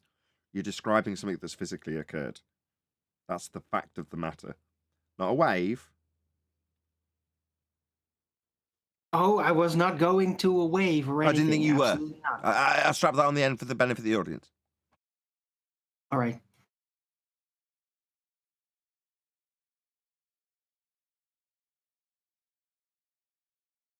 Yeah, the measurement of that is important because you're tying a convention to reality. With the comparison between light's interaction with something and the differential that's set. So you have light interacting with the photographic plate, the free electron release, quantization of that interaction. Exactly. Well, I think we had this conversation the other day. Somebody brought up, say, if you were to quantify an engine, you would first need an engine. Well, where did that engine originate? Well, somebody had to have made that engine to be able to quantify it. Did the first person that made the engine quantify an engine before it was even an engine? What the fuck kind of Elmer Fudd sophistry is this? Well, that's what it is. No, it's not what it is. Quantum is just numbers. Quantum is just numbers. Well, it is. How do you quantify No, something that's that's not incorrect. reality yet? How do you quantify something that's not reality yet? The engine, the first engine that just was told built, you. somebody Who's had to make quantifying it. something It that's was not reality then? listen. Let me explain. Listen. It was, Who's quantifying something that's not reality? You? Nobody is. So what's not reality? The person who quantified the engine already had an engine in front of him that somebody already made. All he did was measure it, did he not? And then he called it quantum. Quantum? Yeah, he quantified an engine, correct? He quantumed it. He quantified. I don't know, because I don't believe in quantum. Oh, So- you don't believe in quantum mechanics? No, absolutely, I don't. Oh, really? What is quantum That's mechanics? atomist. That's an atomist. Oh, that's you're a you don't believe in materialist. atoms either, right? That's matter. That's matter, isn't yeah, it? that's matter. You don't believe in matter either, do you? What's the matter? You're a fucking idiot. Don't believe it. What are you using to communicate with us right now? My voice. Over what electronic device, please? Oh, you're talking about this. It's my headphone with a magnet in it. With a you got just headphones with a magnet in it, and you're talking to us, right? You fucking absolutely. moron. There's a magnet in it. There's a crystal. Crystal. Listen to him. Are you going to quantify my Listen device? to him. Listen to him. Just a magnet and some headphones, right? Now I'm not going to quantify your fucking dreamland fantasy. Well, it's a microphone, right? Well, it's a microphone. Microphone has a magnet in it. What? What's going on here? He's a moron. The interaction He's a religious that you're fanatic. quantifying, dude. How do you not understand that? Understand what? You can qualify the interaction that you're talking about when you talk about quanta, the free electron Yeah, release. I can calculate it. Yeah, I can calculate it, right? No, you can measure it, not calculate it, measure it. Right, measuring. Not calculating, you're confused. All right, so what are we measuring then? Your ignorance, Light's which interaction is beyond the with forest of question. Azure. What are we measuring? Are you measuring? Yeah, I just my told voice? you, your ignorance, which is beyond the forest of Azure. If you're using your cell phone or your computer, go ahead, laugh it up, funny boy. You're a Well, real I'm just asking. fuckwit. Let me. Well, we and I'm had telling a you, nice conversation shut about the fuck up. speculation. Fucking shut the fuck up. You diarrhea of the mouth, ignorant fuckwit. That's what you are. Listen here, son. Quantum mechanics is the bedrock foundation of solid state transistors and the entire frigging semiconductor industry as a whole. You ignorant fucking mong. You understand that? Do you know what semiconductors, conductors, and insulators are, sir? Yeah, I used to build them. Oh, really? What are they based on? What differentiates a conductor from an insulator and a semiconductor? Say that again. What differentiates a conductor, an insulator, and a semiconductor? I don't know. Resistance. Oh, Resistance. he makes them and he doesn't know. Resistance, right? Dude, the only thing that you didn't let me finish. I used to yeah, orbital we didn't weld. let you finish because you said you didn't know, you fucking Elmer Fudd clown. I didn't let you finish. You said you didn't know. The answer is resistance, right? No. That would be incorrect. Indirectly. Conductors, insulators. Oh, go ahead. You better start Googling that shit. Guess where that shit comes from? Just guys, I just need to get clarity. The knowledge of conductors, semiconductors, and insulators. Guess where that comes from, son? Are we talking about quantum mechanics or exactly or Z-Tech mechanics? Z-Tech. Yeah. They come from valence and conduction bands and gap bands. Guess what that comes from? Ecotech idiot. mechanics. Ecotech. Ecotech, yeah. So this guy is using, check this out, folks. This is how stupid this is. He's denying quantum mechanics, but he's using his cell phone or computer to communicate with us. This is tantamount to Dale Earnhardt Jr. giving an in-race interview and denying the existence of the internal combustion engine. That's how fucking bad this is, because he has such a religious fanaticism. He's absolutely clueless or aware of his surroundings. So he'll just fucking go off on every tangent. Oh, I don't believe in that. I don't believe in that. Well, he's fucking using it. Are there semiconductors in a computer? I'm confused on how that relates to quantum. Unbelievable. Yeah, you would be Stop. confused. No. That's beautiful. I was waiting for that. Go ahead. Tell him. The difference between them is conductivity, right? Between a semiconductor, a conductor, and an insulator. Oh, wow. He's going to come with his Elmer Fudd sophistry. Did you pull up Britannica? No. You're going to get an ass ripping again, sir. Well, listen, I don't know. So can you educate me, maybe? What the fuck? You said you worked with them. I built them. I orbital welded the pieces that go inside of them. Yes. Yeah. Does that mean that I know exactly what they are? No. You should. You're denying quantum mechanics, which is the basis knowledge of conductors and insulators and semiconductors is fucking quantum mechanics. Son, for the third time. That's conduction bands, valence bands, they're crossovers, gap bands. You have no idea with what you speak of. None. You're a clown. No. That's not right? nothing to do with my computer. Mine runs on petrol. Got pistons in the This is what we're at. Because these ether believers, because Ken Wheeler, Jedi mind tricked them into thinking quantum mechanics is the evil boogeyman, right? That doesn't exist.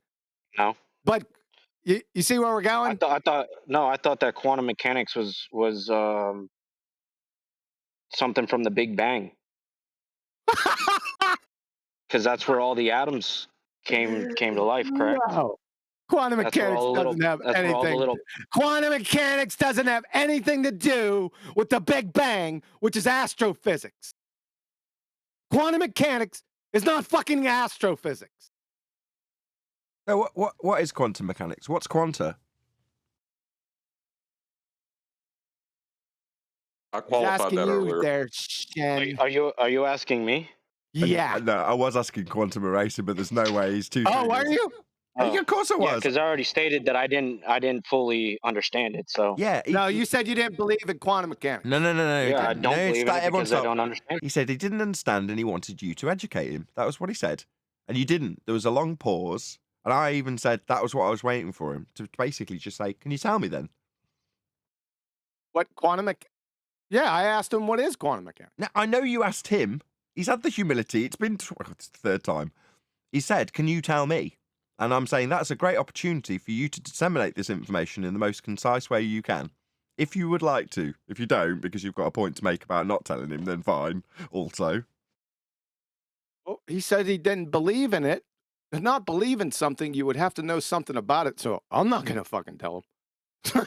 Well, the only thing that I know about it is that it's atoms, particles, photons, protons, all that stuff. Electrons. And electrons, yeah, all that included. I don't know everything about it.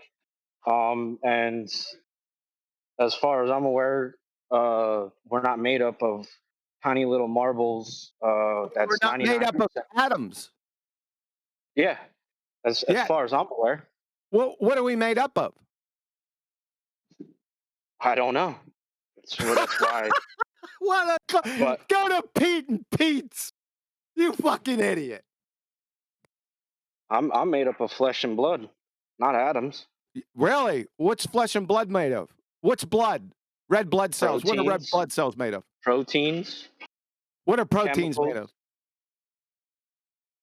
Chemicals. Atoms. What? Atoms. Okay. Yeah, okay. Would you be fucking kind idiot. enough to explain quantum mechanics? Explain. I'm not going to explain it to you. Oh, okay. Why would That's I? fine. You don't have to. I just exposed you in spades over the past 5 minutes. I mean, I said it myself. You didn't expose me. No, just because you say I didn't expose you, this is recorded and going to go out again. You were Okay. definitely exposed. Yes. I exposed myself. I said it out loud. I'm not ashamed of it. Yeah, you stole your own wig off, right? I mean, for the most part, this I'm guy's allowed been to be pretty wrong. cordial. Yeah, he's been pretty cordial. I would agree. He said that he was wrong. He didn't know, right? So maybe he doesn't believe in quantum mechanics because he doesn't know what it is. You, as quantum eraser, maybe could take a minute and just explain it. I ain't explaining it to him. I tried that tack chocolate. Maybe John, the other John, who offered his services about 4 minutes ago, if he's still here. Refracted curvature. Yeah, I want to know more about it. I tried to qualify it for him, and then explain how it was quantified, and he apparently didn't listen to me. So I don't know if I'll repeat it either.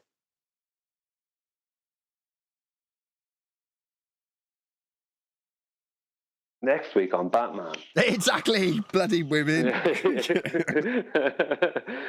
Just somebody say it, for God's sake. And I guess nobody. next time on Dragon Ball Z. I don't mind. Maybe I'll ask another day. Yeah, that's the problem, chocolate. QE wants to be dragging its balls across this guy's face. You gotta get your rocks off somehow, I guess. You dragging balls, QE? Well, how we could force him to say it is that if one of us, let's say me or Nathan or someone, completely misinforms everyone by misrepresenting what we say Quantum Eraser told us. Did you do that? I like that. I like that. What's the matter with you guys trying to force him to tell somebody something? Y'all are just that's about evil. What is this, an education platform?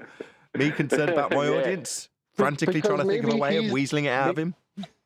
Maybe he's not the only one who doesn't know. Maybe somebody else wants to know.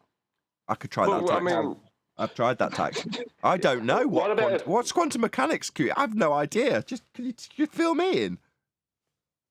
What Yeah, about me if the too. lad in Discord? Sorry, what about if the lad in Discord promises to put his fingers in his ears while Quantum Eraser stands?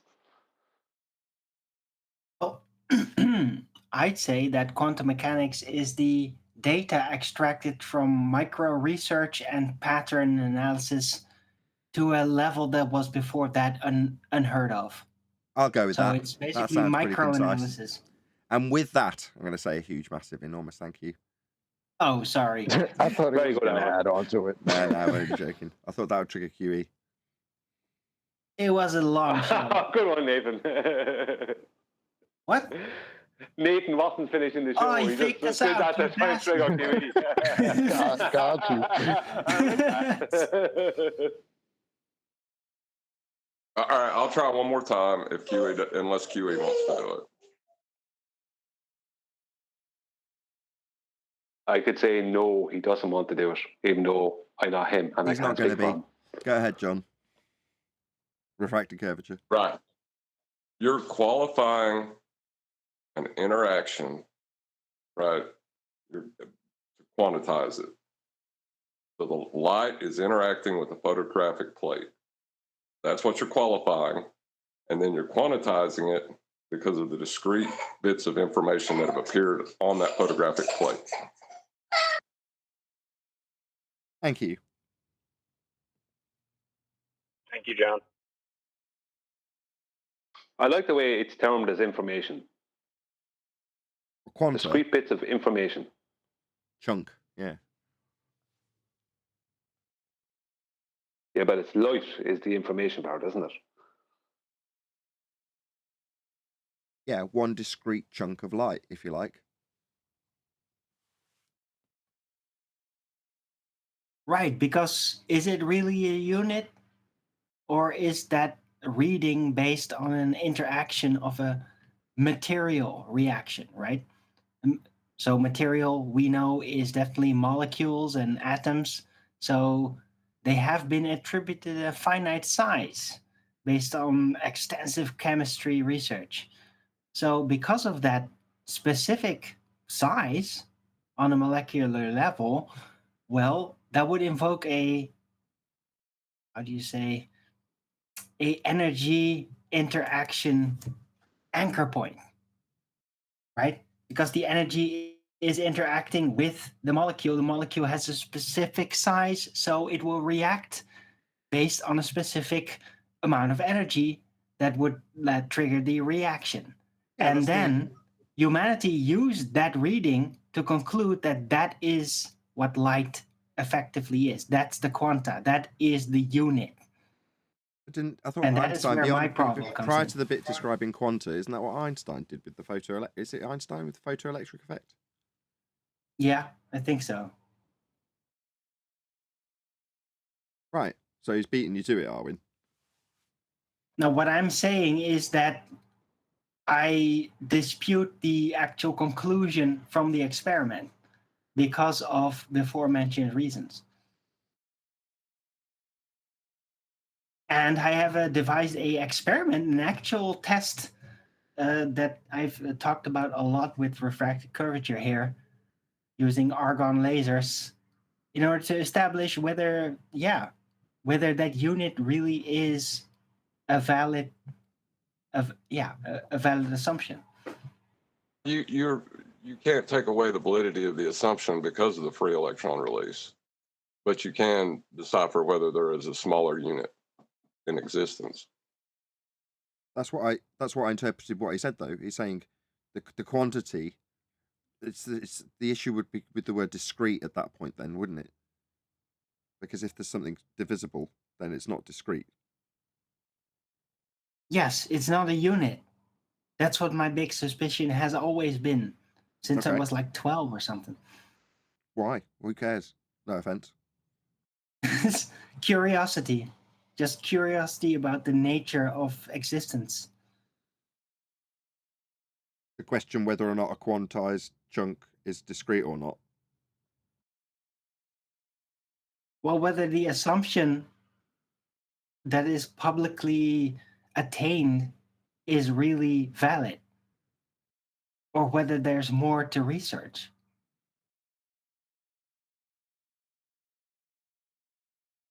But we know how it Not works. to get you crazy with What are my you talking about? son, because he believes in quantum mechanics.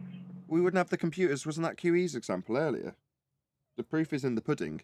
The thing about science is it's not typically very interesting until technology takes the lead from that scientific discovery. So, computers aren't science, but they're the results of science. Like a microwave isn't science. Do you know what I'm saying? So Yes. the proof is in the pudding. Typically, I'd go a further point to add. When you see stuff that isn't science, there's typically no fruit that comes from it. Yeah? So quantum mechanics, QE is saying the fruit of quantum mechanics is our communications devices currently in the example he gave, right? Or if you take space science, where's the fruit that has come from that? What are you going to say? Velcro? Flat wire? What have NASA really given you in terms I of the fruit? really want to respond, if I may. I got so much to tell. Serious. Can I? All right. I would hold on a second before we go forward. I think Neil's got a lot to offer on this subject, John. My bad. Go ahead, Neil. No, I was just saying you got time from it. I'm knowing. Okay, go ahead, John. I'm going to say I think discrete is being misunderstood.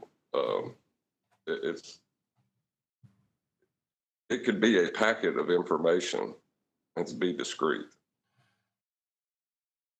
All right, fair enough, right? Look, you've always been skeptical about the actual test.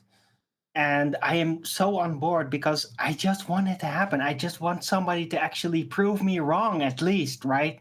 That's what science is about. you either get proven right or wrong about the test. I know it's just the spirit of science because it's not actually a scientific experiment. It's just a what is test. But I'm so curious, right? But the implications. What if I'm right? Right That about means. what? But You please. conflated a whole bunch of terms to sound sciencey there. Bollocks. Right? What are you talking about? Trying to prove stuff wrong. You first observe a phenomena, then you presume the cause of it, and if you vary it and get it wrong, it's not the cause of it. Well, I know. What's your effect and what's your presumed cause of it? You know what are I you know. studying? I'm just talking. I was trying to invoke the spirit of science, not the method. Yeah, that's why I said bollocks. Okay, that fair enough. I'll not do that again then. Right? Bloody fantasists. Yeah, okay, but look, here it comes, right? So what if I'm right about the nature of light and it's actually extremely divisible? Well, right about what? Please. Can I have like at least 2 minutes? What, to waffle on about nonsense? You've already had John agree with you. So what if it's a packet of data instead of a Please. discrete, what I call This is your discrete, doesn't show. I'm necessarily... trying to do something cool here. Okay. All right. Yeah. So, what if I'm right? Well, look at how electronics and chip technology has developed and attempted to micronize everything, right? The electrics, and they've gone incredible lengths. And a bunch of illusions in between that keep us fooled, but there's so much development there. But what if there is a possibility to actually make micro light based chips? Micro light based chips. What the hell are you talking about? I know. It's kind of science fiction.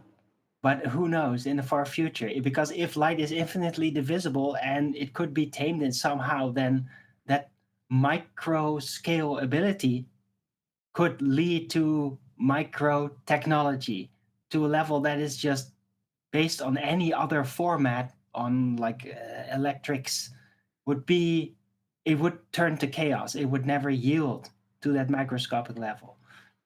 It reminds me of something that Martin Leitke's mom said to me.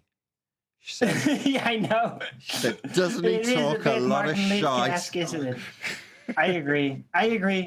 It's just, it is a fantasy. It is science fiction, but you know what Captain Kirk said? You know what William Shatner said about that? I'll take 5. Where's my waiter?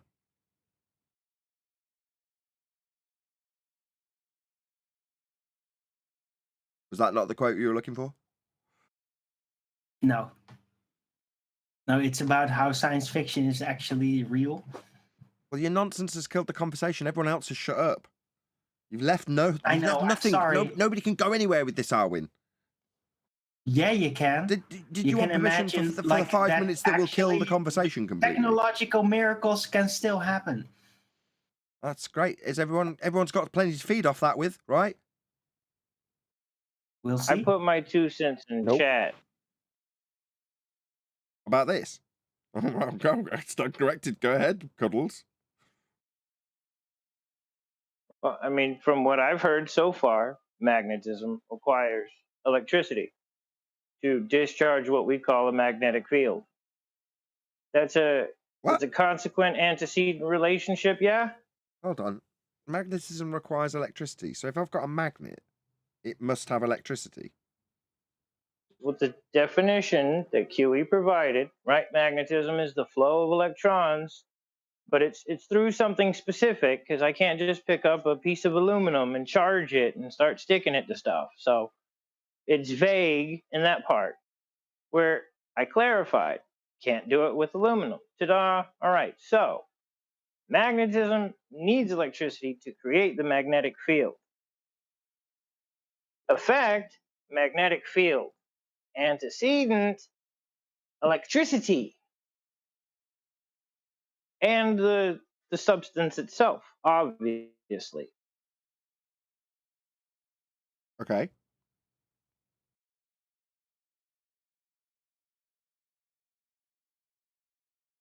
Are you trying to create a new origin story where it's already got one for this particular idea?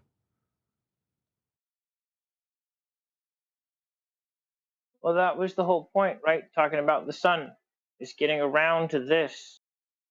What is energizing the apparent thing that we see? Is I it see. I got you. a magnetic field, or is there something else that so far that we've defined that electricity is required antecedent to a magnetic field? I see. So So we're where back we, into the where we states of okay, matter let me thing. summarize from where we left off then. So where we left off was, okay, so where's the electric field that Earth has in order to have the sun in a plasma field suspended by a toroid of this field that's an electric field?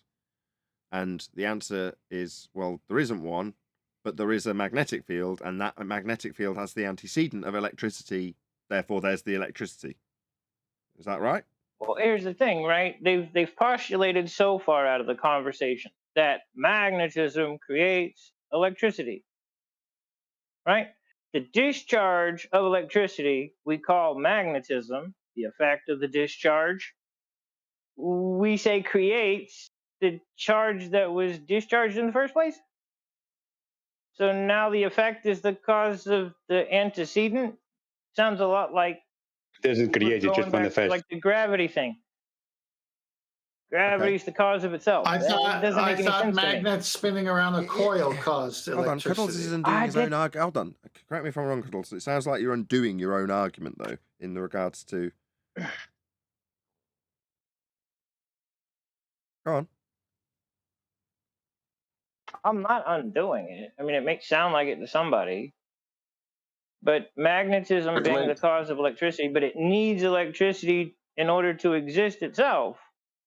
Hold on. What did he What say? about passive magnets? They don't need electricity. Say to that do one what more they time. do. You said earlier, magnetism was the flow of electrons, right? Now, I've already pointed out magnetism. The cause of magnetism is the movement of electric charge. That's what all I said. I didn't say your other horse shit. What did you just say before? Electric charge, electricity. Electricity causes magnets? Is that what you said? Magnetism. The other way around. Magnetism, based on what you just described, the flow Based on what you just described. You're a fucking right. Be clown. rude. Be rude. Just be Keep rude. it civil. Hold Why on. talk? Hold on, Why Cuddles. be Be civil? rude. Just, you Yeah, are I'll be rude. even more rude. No need. You're a fucking moron. Oh, no Stop need. it. Can we keep Come it on. civil, please? I had a crazy thought. The North Pole, if it is a certain chunk of material creating the magnetic fields of Earth, if there was to be an earthquake up there, would it reflect that the shakingness of the earthquake in everybody's compass around the world? You know what I mean? If Not you were really. to be That's a lot of presuppositions to have an explanation required at the end of it. No offense. okay. I was just curious if the North Pole were the magnetic fields coming from. If there was to be an earthquake, could it be measured in a compass? Sure, but on the presupposition that the magnetic field emanates from the North Pole. Yeah. Right. I mean, that's where the magnetic field goes, but that doesn't mean that's where its origin is. We don't know what the origin is.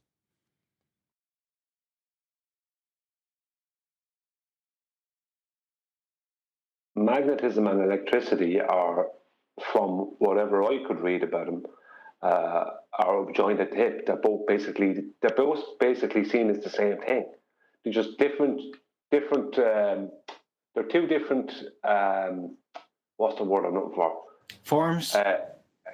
Forms, maybe entities or whatever. Two sides of the same coin, but this is a lot of Ken Wheeler talk, but the good kind of Ken Wheeler talk, though.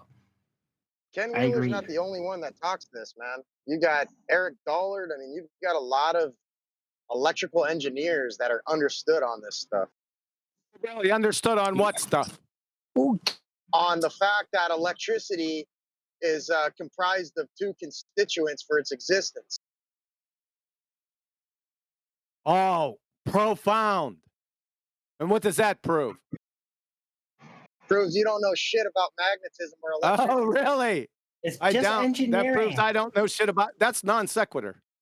Yeah, It's all Mr. electrical Electron, engineering. That's non sequitur, Mr. fucking Lawrence Krauss. Nothing means no thing. No thing is different than nothing, Krauss. All right, charged particle. Yeah, charged Exactly. particles. This motherfucker right here. Do you believe in quantum mechanics? I don't assert myself on beliefs, buddy. Yeah, belief in quantum mechanics, Oh man. God, why do it? That's a malformed question. You can't ask somebody if they believe in something that's been empirically validated. That's a malformed I got question. this fucking guy corrected me and shit. I got to put it in his language.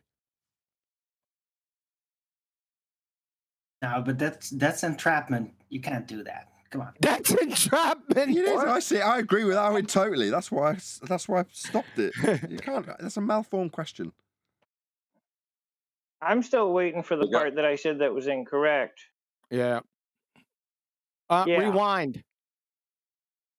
You've postulated magnetism requires electricity, and that's an antecedent The consequent motion of relationship. electric charge. Right. It needs that to what? Have a magnetic field in the first place. God.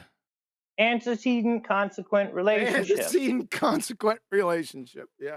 Does Why it don't you not go to require Ted Wheeler? electricity? Does it not require this flow to do what it's This is doing, starting or to does sound it? like a lot Yes of or ether no? talk here.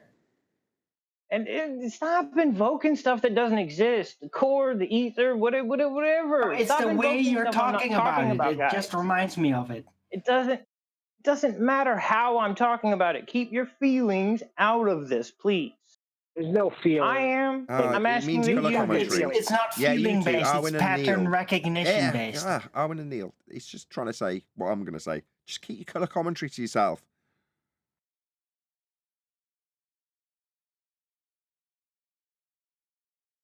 Hey, Slow, do photons exist? No, photons do not naturally exist. Sorry. Okay, what is light? Well, that's a complicated question, but I'll attempt it. Good. Light is a relationship between the magnetic and the dielectric inducing one another. So essentially, light is just a coaxial circuit. Then why is light not affected by magnetism? It's not? Nope. You sure about that? I'm absolutely positive. Would you like citation? Oh, you don't believe in those, do you? So if we were to reduce no, we're sticking with this. It's electromagnetic not radiation, so. It's not so. So support what you said. Please post a citation that it does. And is I there will magnetism? Is there and I will magnetism post- involved in light? Is there a magnet? No. So electromagnetic radiation is not a thing. Electromagnetic radiation is not light. Photons are about neither electric nor magnetic. Are you talking about visible light or light in its full I'm talking totality? about all of it. Gamma rays all the way down through radio. Well, I would have to what? tell you you're wrong. I'd have to tell you. I'm just wrong. Okay, 1 second, Yeah. please. Yeah. Okay. Let's Thank see you. here. Let's see what we got. I have a question. I don't mean to Hold take on. sides. Hold on. Hold on. So, from Science ABC, photons are particles with no charge and therefore remain unaffected by the influence of electrons and thus undisturbed by magnets. From Department of Physics, University of Illinois, the path light takes is not affected by the presence of a magnetic field. How about that? What do you got? I'm driving, so I don't got much to present as far as a citation goes. But I think we should change the name then from electromagnetic radiation to electric radiation. That's if there's fascinating. no magnetism involved. in Electric. light. Hold on, guys. Hold on. There- Well, if there- that Hold was on. the Hello. argument, Hello. That's three hold on, times I I've got a said hold citation. on. Just hold on. You postulated. You put it to him in an upward inflection. Are you sure about that, QE? When he said no, they're not affected. But that kind of infers that you thought they were. well, he's invoking photons, which we already agreed aren't existing. So No, you now didn't he's say that. doubling back. You asked me if photons exist. I told you no. I didn't agree with you. Okay, that's fine. And I don't agree with you, but Oh. I guess we'll stay there. Yeah, yeah. So well, it just ends there. No, it doesn't end with your ignorance, numpty dipshit. We can show photons, right? Hitting a photographic plate, discrete chunks of energy and momentum. We can show that. You got a picture of a photon, you said. Wait, no, I did not say that. Did I say I had a picture of a photon? You said you can show it. So how else do you plan I can on show. showing it? So, what did I say exactly? You said we can show photons hitting a particle or hitting a plate or some shit. So show Or it to some me. shit. Show me your nonsense. Show me your nonsense. I did just the other day on the show. Actually, I linked. haven't seen no photon. Can I just step in? It's linked below every single live show. As far as I'm aware. What are you talking It's about? right beneath. It's in the description box underneath every single one of my videos. I put 2 up on the show and showed everyone. Sorry, is it words or is it pictures? No, is it words or is it pictures? It's a demonstration live. I hate to be a devil's advocate, but how do you know it's a photon? I'm just playing devil's advocate. Yeah, you're He just said- measuring the energy that hits. Yeah. Well- Yeah. Let me just step in to get back on track. So where we left off was QE saying, "What did I say to you? What did I describe in terms of the photon interacting with the plate?" But he didn't paraphrase back to him. So that's where we're at. Either QE's got to repeat what he said, or you can paraphrase it back. But that's where we're at. Can I say something? If magnetism did affect light, wouldn't it kind of look a little weird when you look at a really powerful magnet? Like, wouldn't it distort your vision to some degree or look like some kind of strange anomaly when you look at a strong magnetic source if it actually affected light? Or like in an fMRI machine. Not sure about that. I don't know anything about that. Magnetic resonance imaging. I just pulled up to my next stop, so don't take this as a me leaving intentionally. I got some stuff to do, but I will be back. Well, if you stop while you're a bus driver. Are photons charged at all? Are they negative or positive? No. And how do we know that we're light, Mrs. Devil's Advocate? Well, we put we put a photographic plate on the wall. You know what a photographic plate is, or an emulsion plate that light reacts with? And we put it up against the wall and we sit there and nothing fucking happens. And then all of a sudden we get a light and then we shine it on it and then something fucking happens. How about that? Is that good? Hey, I just focus out with All right. devil's advocate, but it's not Mrs. Oh, I'm sorry. So what about the material that the light doesn't interact with? Say again? What about the material that the light doesn't interact with to show these photons? Or For example?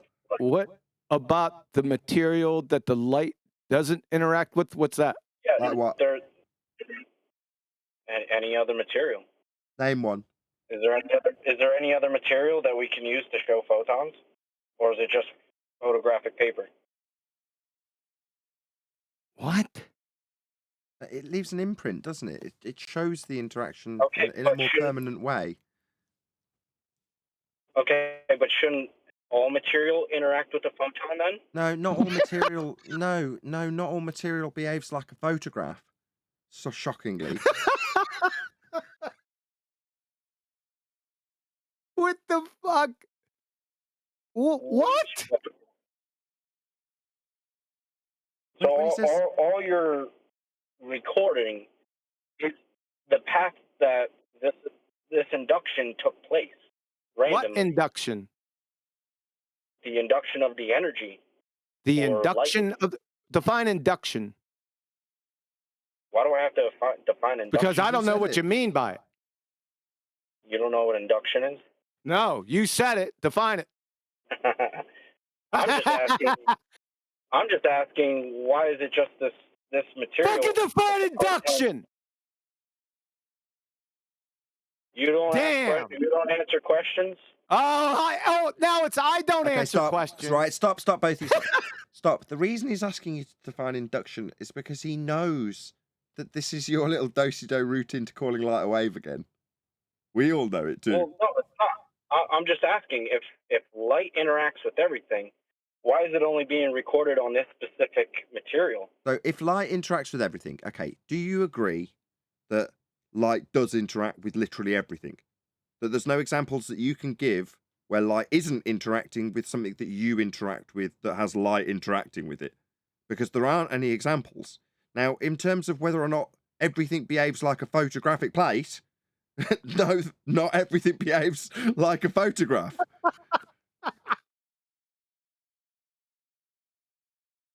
This is below first grade. It's pathetic. So the fact that I shine a beam of light through whatever and it gets recorded on photographic plate, therefore photon.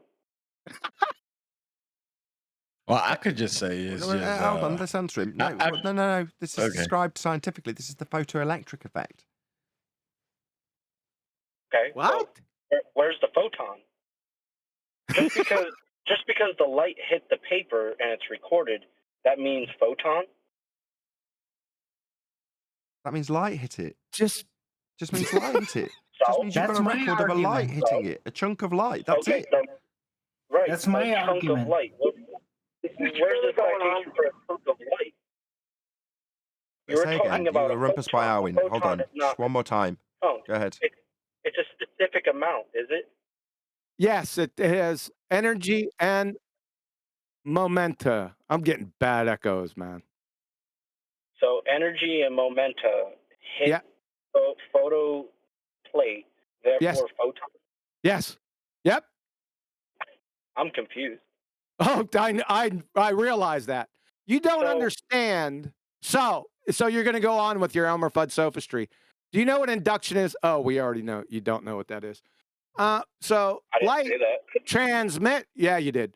Transmission, I actually never gave. absorption, and reflection. Are you familiar with those terms?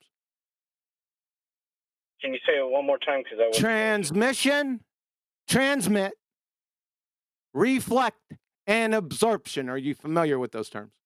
Yeah. Yeah. So light does that to different materials, right? So what does light reflect off of? Mirrors. Reflective surfaces. Reflective surfaces. So yes. So that answers your previous train wreck. That's I couldn't hardly even put it into words. We're saying that we have a photographic plate. Yeah. There's nothing happening, right?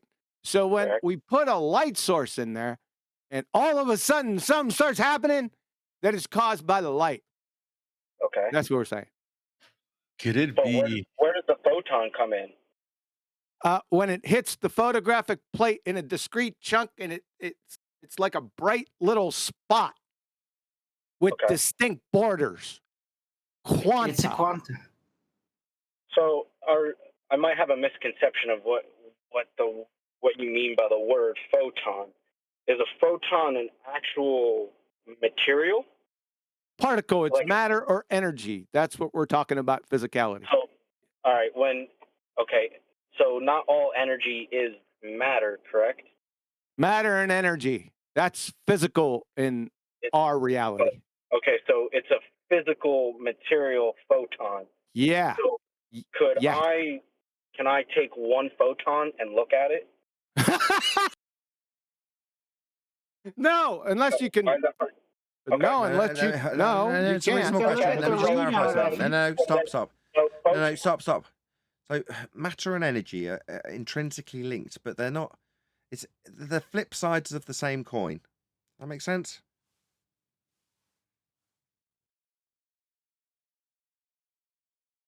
Hello? A Are you photon done? can It's only kind of be moving a little isolated bit by too material fast. interaction. Holy shit. Well, Nathan was explaining something and he cut out. No, I ended my statement. I said matter and energy are intrinsically linked. They're the flip side of the same coin. Okay, but implying matter implies physical material, correct? Yeah, Oh matter and energy. But no, I don't think. One second. There's a bit of a problem here. They're intrinsically both. Hang on. One but there second. has to be a 1 second. I don't think you understood what QE said to you. What he said is that matter and energy are physical. So when he talks about the photon, the part he's talking about, and I may not term this correctly. He can correct me, or whoever can correct me. A discrete portion of energy is recorded. It could be either. I think he said. I think he meant. That's what he's saying. Sorry. I think he meant it's either matter or energy. Let me confuse. That's my No, article, he right? said no. He didn't. He Just said, waiting for your turn to a speak. discrete. Listen to what Brian's saying. Brian's trying to give you the most concise description of quantum. Go ahead, just say it one more time. No one's listening to anybody else. Just waiting for the turn. Okay. Well, I think what QE was trying to say is that there's a discrete portion of energy recorded on the photographic plate, and that is what with borders, with clear defined borders, and that is what they call a photon. Now, he can correct me if I'm not correct. But not like a physical particle that I would, if I had the tools that I could actually see. It's just a recorded energy, correct? Physical. Physical is matter or energy. You're physically seeing the effect of this. That's correct. Energy. Okay, but you're not actually seeing a physical photon. No, you can't see it moving too fast. No, stop. Stop. No, stop. Hold on. You're making this seem like there's two different things at play, right? When you say, well, can you see it? No, the essence of seeing involves it. So you're saying, well, you can't see it. Well, no, that is vision itself. So you're kind of conflating like you're in this world of orthographic view, watching something travel from point A to point B, and point B is someone's eyeball. And you're like, well, can I see that? You're like, well, no. But the essence of the energy being going into your eyeball is a thing occurring, and it has a discrete amount of energy that's measurable. Yeah. Okay. Make sense? I The eyeball is a light that. sensor. And if a photon is a way to describe this amount of specific energy, I could use a photon in that dialect. Okay. But not in a material substance. Oh God. Well, no, it's because I suspect I know why. Earlier you said induction. Hold on, we got hung up on a point earlier, and I think that's the reason why. So you said there's a rate of induction. Okay, QE asked you to define what induction meant. Then 5 minutes ago you got in a tete-a-tete about whether or not you understood what it meant. Now I've already given my opinion of why you said it, but that was where we got hung up. If you want to disagree, well, maybe if you could define what induction is to you. Well, no, because I'm not hung up on that. I'm not. So I think I know what the problem is. Are you asking, can you tangibly touch the photon? Is that basically what you're asking? Okay, so from the source of the light to the plate, there is an energy going through and hitting the plate, correct? Yes. A photon, wrong? Yeah, that's incorrect. Show us that. Well, from the light source to the plate, there's an energy going from A to B, correct? Yeah. Does it go from A to B? Can you measure it in between there? No. then that because answers your to the question. plate, because to the plate, the energy is already there. It's Because to the plate, the energy's already there. That doesn't make any sense. You just said A to B. How can it already be there if it's between A and B? It's spontaneous action at a distance, correct? What? Spontaneous actions at a distance? No. That the phrase is instantaneous actions. I'm sorry. Not fucking spontaneous. Sorry. What the fuck? I'm sorry, because it wasn't spontaneous. You have no idea. Let's stop. All right, let's do it again. I've got to get this train wreck back on track. Stop. Okay. Right, this is where we're at. The guy's pointing out you've got an argon pump laser. It is producing light. Carefully phrase it this time. At the other end, at the receiving end, at the photographic plate end or sensor end, there is a, what's the word? I was going to say impact. That's a bad word. There's a reaction. That's probably a bad word too. Signature. There's something demonstrable occurring at the photographic plate end, right? However, if you want to describe, I'm nearly there. I'm getting this train wreck back on track. I promise. If you try and describe, right, the journey from point A, argon pump laser, to point B, photographic plate or sensor, then there is no journey to describe. Now, this gets even more complicated when you come to delayed choices. Maybe we'll step into that. This may not have any conclusions, by the way, audience, because we're in the realms of, how many 100 years of discovery and scientific investigation into something that's still got human beings very ignorant about, and that's light. Let's be honest. We're not going to come to any conclusions after this point, I think.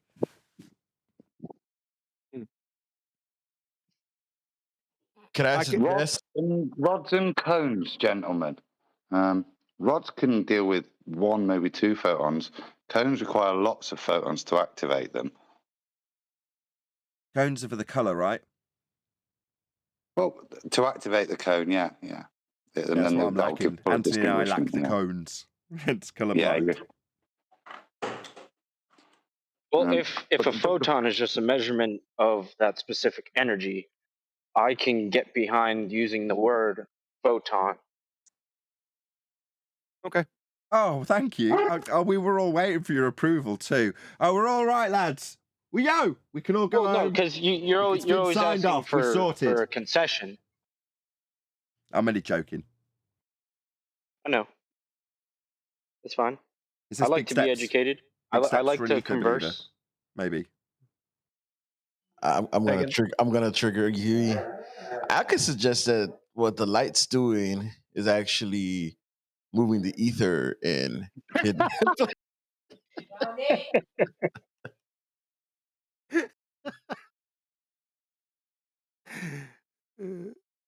What's ether? Ether confirmed, man.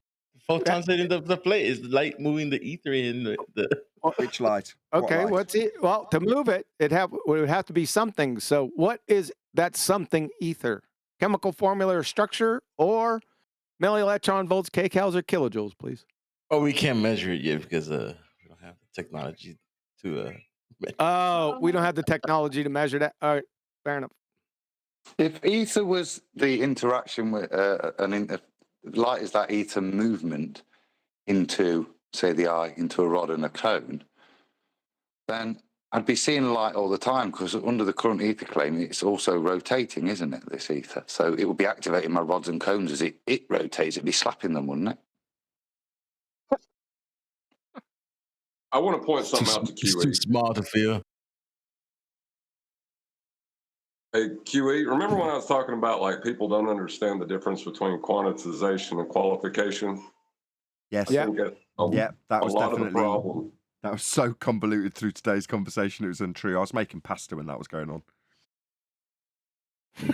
A lot of people don't understand the difference, and I tried to qualify it so that we could quantize it in the same way Nathan You tried to qualify a quantization. He tried to qualify it so he could quantize open up it. a black hole. Listen to what he said. He said, I tried to qualify it so I could quantize it. You're going to open up a black hole. But no, the interaction itself is how you qualify it, right? On the photographic plate, you're qualifying it that way.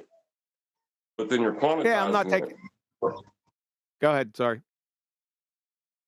And then you're quantizing it from the electron release, so you have that 1-to-1 ratio and something to measure against. I think the big difference is there's a lot of equivocating with the word quanta and then quantifying. It's an unneeded, unnecessary fucking mess. My word. That's what I'm saying. It's because of the quanta. It's not an abbreviation of quantification, but people don't realize that, so they misunderstand, and then you end up in a whole heap of nonsense with people misunderstanding a discrete chunk, aka quanta, with the quantification of something. Right, exactly. Even though a quanta is a discrete quantity. Yes, all right, indeed. back with it. But yeah, thank you, John. I'm glad you qualified that. Well, it's a lot of people don't understand, like, and even in higher learning, you know, people think that if you can quantize it, it exists, and that's just not the case.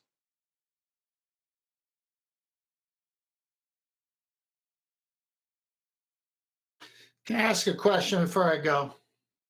Hopefully it'll be a nice little cliffhanger to round out on. Yeah. Photographic plate and our eye, and the terms transmission, reflect, and absorption. Our eye is a photographic plate, so to speak. We see things just like the photograph captures what we see on the plate. Yes. Yeah. Okay. That's what I was saying about rods and cones. Yeah. So yeah, and transmission, reflection, absorption. Early in the conversation, now that we got that settled, the gentleman in question thought the only thing was a photographic plate that can receive the quanta, the discrete package. But our eyes get it. A reflected surface bounces it off to somebody else's eye. Isn't it got many applications? Yeah, that's what you're trying to explain when you show somebody the photographic plate example. It's as close as you can get to being in that orthographic view I tried to describe. It's like, no, what you're trying to describe is how that interaction of light with everything around you is taken in through your eyeballs for you to perceive it. Well, that's a transfer of a certain amount of energy. Well, how can you take that away from your eyeballs and make it an example? Well, a photograph's a very useful way of doing that. Or in this example, a photographic plate. And rather than exposing it to absolutely every bit of light, you control it so you just fire one discrete chunk. Fire is probably a bad word because it implies a journey, but we've covered that as well. Right, but wasn't the concern by the caller that only the photographic plate validated this when our eyes do it as well?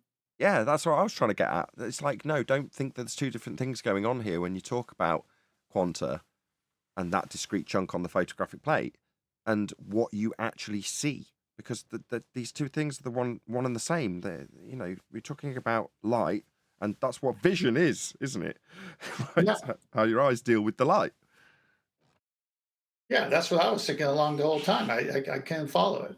Right, but there's a misapprehension. There's two different things going on when you talk about quantum mechanics. It's like you can tell people that you're firing light through a double slit, and they're like, "Well, how does the light behave?" And suddenly there's like this different aspect. It's like, well, you're dealing with it when you open your bloody eyes each day, but somehow it becomes this distant secondary thing when people describe it in, I don't know if it's double Dutch terms to people who don't understand it, but that's just how they behave when you talk about light. Like it's some distant grandfather or some distant uncle, rather than what you're dealing with. I'm confused. You guys keep saying that the human eye perceives light. The human eye does not perceive light. The human eye perceives illumination, which is not light. It's the relationship. It's the byproduct of light. So to say that the human eye perceives light is not accurate. Let me get it as a quote. The human eye perceives illumination, which is not light. No, it's the byproduct of light. It's light interacting with a medium or an object as to illuminate, but it's not light for itself. It's not Human light. eye does not perceive light. It's not light. It's the being illuminated. Okay, yeah. Gotcha. No, Proud to did be you a hear flat him? earther. Proud to be. I stand beside hear you in him, your Nathan? total nonsense. What's Nathan, the did you hear difference? him trying What's to the difference sneak- no, between Between light light and and being illumination? illuminated, shockingly, none. No difference. They're the same bloody thing. Oh, wow. No difference, huh? You're trying- Interesting. Nathan, So you're why don't we trying to see gamma Well, you tell radiation me. or X-rays with You our tell eyes? me. What's the difference between light and illumination? Well, light doesn't require a medium or an object like illumination does. Illumination, in order to illuminate something, light has to interact with something. Can you find me a definition for illumination? It doesn't include I'm working, light. man. But I'm sure you got Google. All right, well, I can read it out for you. Lighting or light. I said that doesn't include the word light. What's your problem? Yeah, exactly. Why don't you find another one? Maybe try physics.org or something. Yeah, find one that doesn't include light, so it makes this Find guy's one sense. that says ether. I smell this guy. You want that journey, don't you? This smells very Of course orange he to me. does, Kent. It always goes All back right. to that. Merriam-Webster. This is I look for illumination physics definition. It says the action of supplying or brightening with light, or the resulting state. The luminous flux per unit Yeah. on the interceptions. Somebody in the comments yesterday was like, "You shouldn't call these people dumb." There's a lot of people who provide you a lot of support that you're calling people stupid when you talk about ether. Nah, I'm sorry, lads and lasses that want to appeal to me in that regard. No, I am going to start calling you stupid if you believe in this stupid shit, because that's what it is. And if you're embarrassed by that and you don't like it and it offends you because I'm saying, this is really stupid shit that you're believing in, then tough luck. Just suck it up. Now, if you can't and you'd prefer a panda to your stupid shit, then you obviously don't know where you are. Then you're supporting the wrong person, because I'm just going to be a big fat wet fish in your face when it comes to this stupid shit that you're believing in. I'm not going to pepper it anymore with any sort of garnish. No, it's stupid. And when I hear stupid shit, what am I supposed to do? Yeah, I'm attacking the globe nonsense on a daily basis for its stupid shit. Yet when a flat earther comes and spouts stupid shit to me, I'm supposed to go, oh, really? Yeah, illumination's not light. Yeah, I stand beside you, brother. No, just a lot of stupid idiots in our community. That's how it is. Now, if that means that I get less support because I point out stupidity where I see it, then so be it. Point to make about the ether as it involves the globe or heliocentrism, because it's that false dichotomy they need to hold up with gravity so that they can argue between the two and ignore that there is no phenomenon that they're trying to describe. Perfect note to round out on. Exactly, it's needed. It's probably been inserted by somebody perpetuating a false narrative for their globe nonsense to have put up against it. That's probably the only reason we're talking about it. It's probably the only reason it was served at the Feast of Nonsense. Like every other bit of bullshit, like curves and boats falling over them and domes and all the other things we find ourselves arguing about. It's a shame. But there we go. Tough luck. We're pointing out nonsense where we see it. It doesn't matter which way it comes from, which direction the wind's blowing when it blows in. If it's nonsense, it's nonsense. Quick question, though. Go on. The pertinency of today is amazing. This has been sent another PowerPoint by John D, who by the sound of things is bringing up a shitstorm. He needs to listen to today's show, and I just wanted to know what day this after show will be going out so I can give him a heads up. It's Wednesday, right? This will go out on Friday. No, it'll go out tomorrow because I had a day off. So this will come out tomorrow on Nathan Oakley channel. Cool. Shout out, John. He'll know what I mean when he hears this. This is exactly where he's developing this whole thing, and I think addressing a lot of these points and trying to. I won't go into any more detail. I'll steal his thunder, but yeah, Friday. Thank you. Tomorrow, sorry, Thursday. Yeah. Thursday, yeah, it'll come out tomorrow, which would be the 18th, I believe. Cool. If you stay about in the after show, I'll show you some of the slides. I've got to find out if my wife's going to pick up my kid and various other family-related things. But with that, I am going to say a huge, massive, enormous thank you, first and foremost, to both Discord and G Plus panels for making today's after show possible. And of course, a massive thank you to all of you in either Nathan Oakley 1980 or Nathan Oakley Premiering streams. Hopefully smashing the super chat, liking, commenting, sharing, subscribing, joining as a Nathan Oakley 1980 channel member, smashing the thanks button and all that good stuff. I've been Nathan Oakley and I will see you all in the next video.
What a lovely day!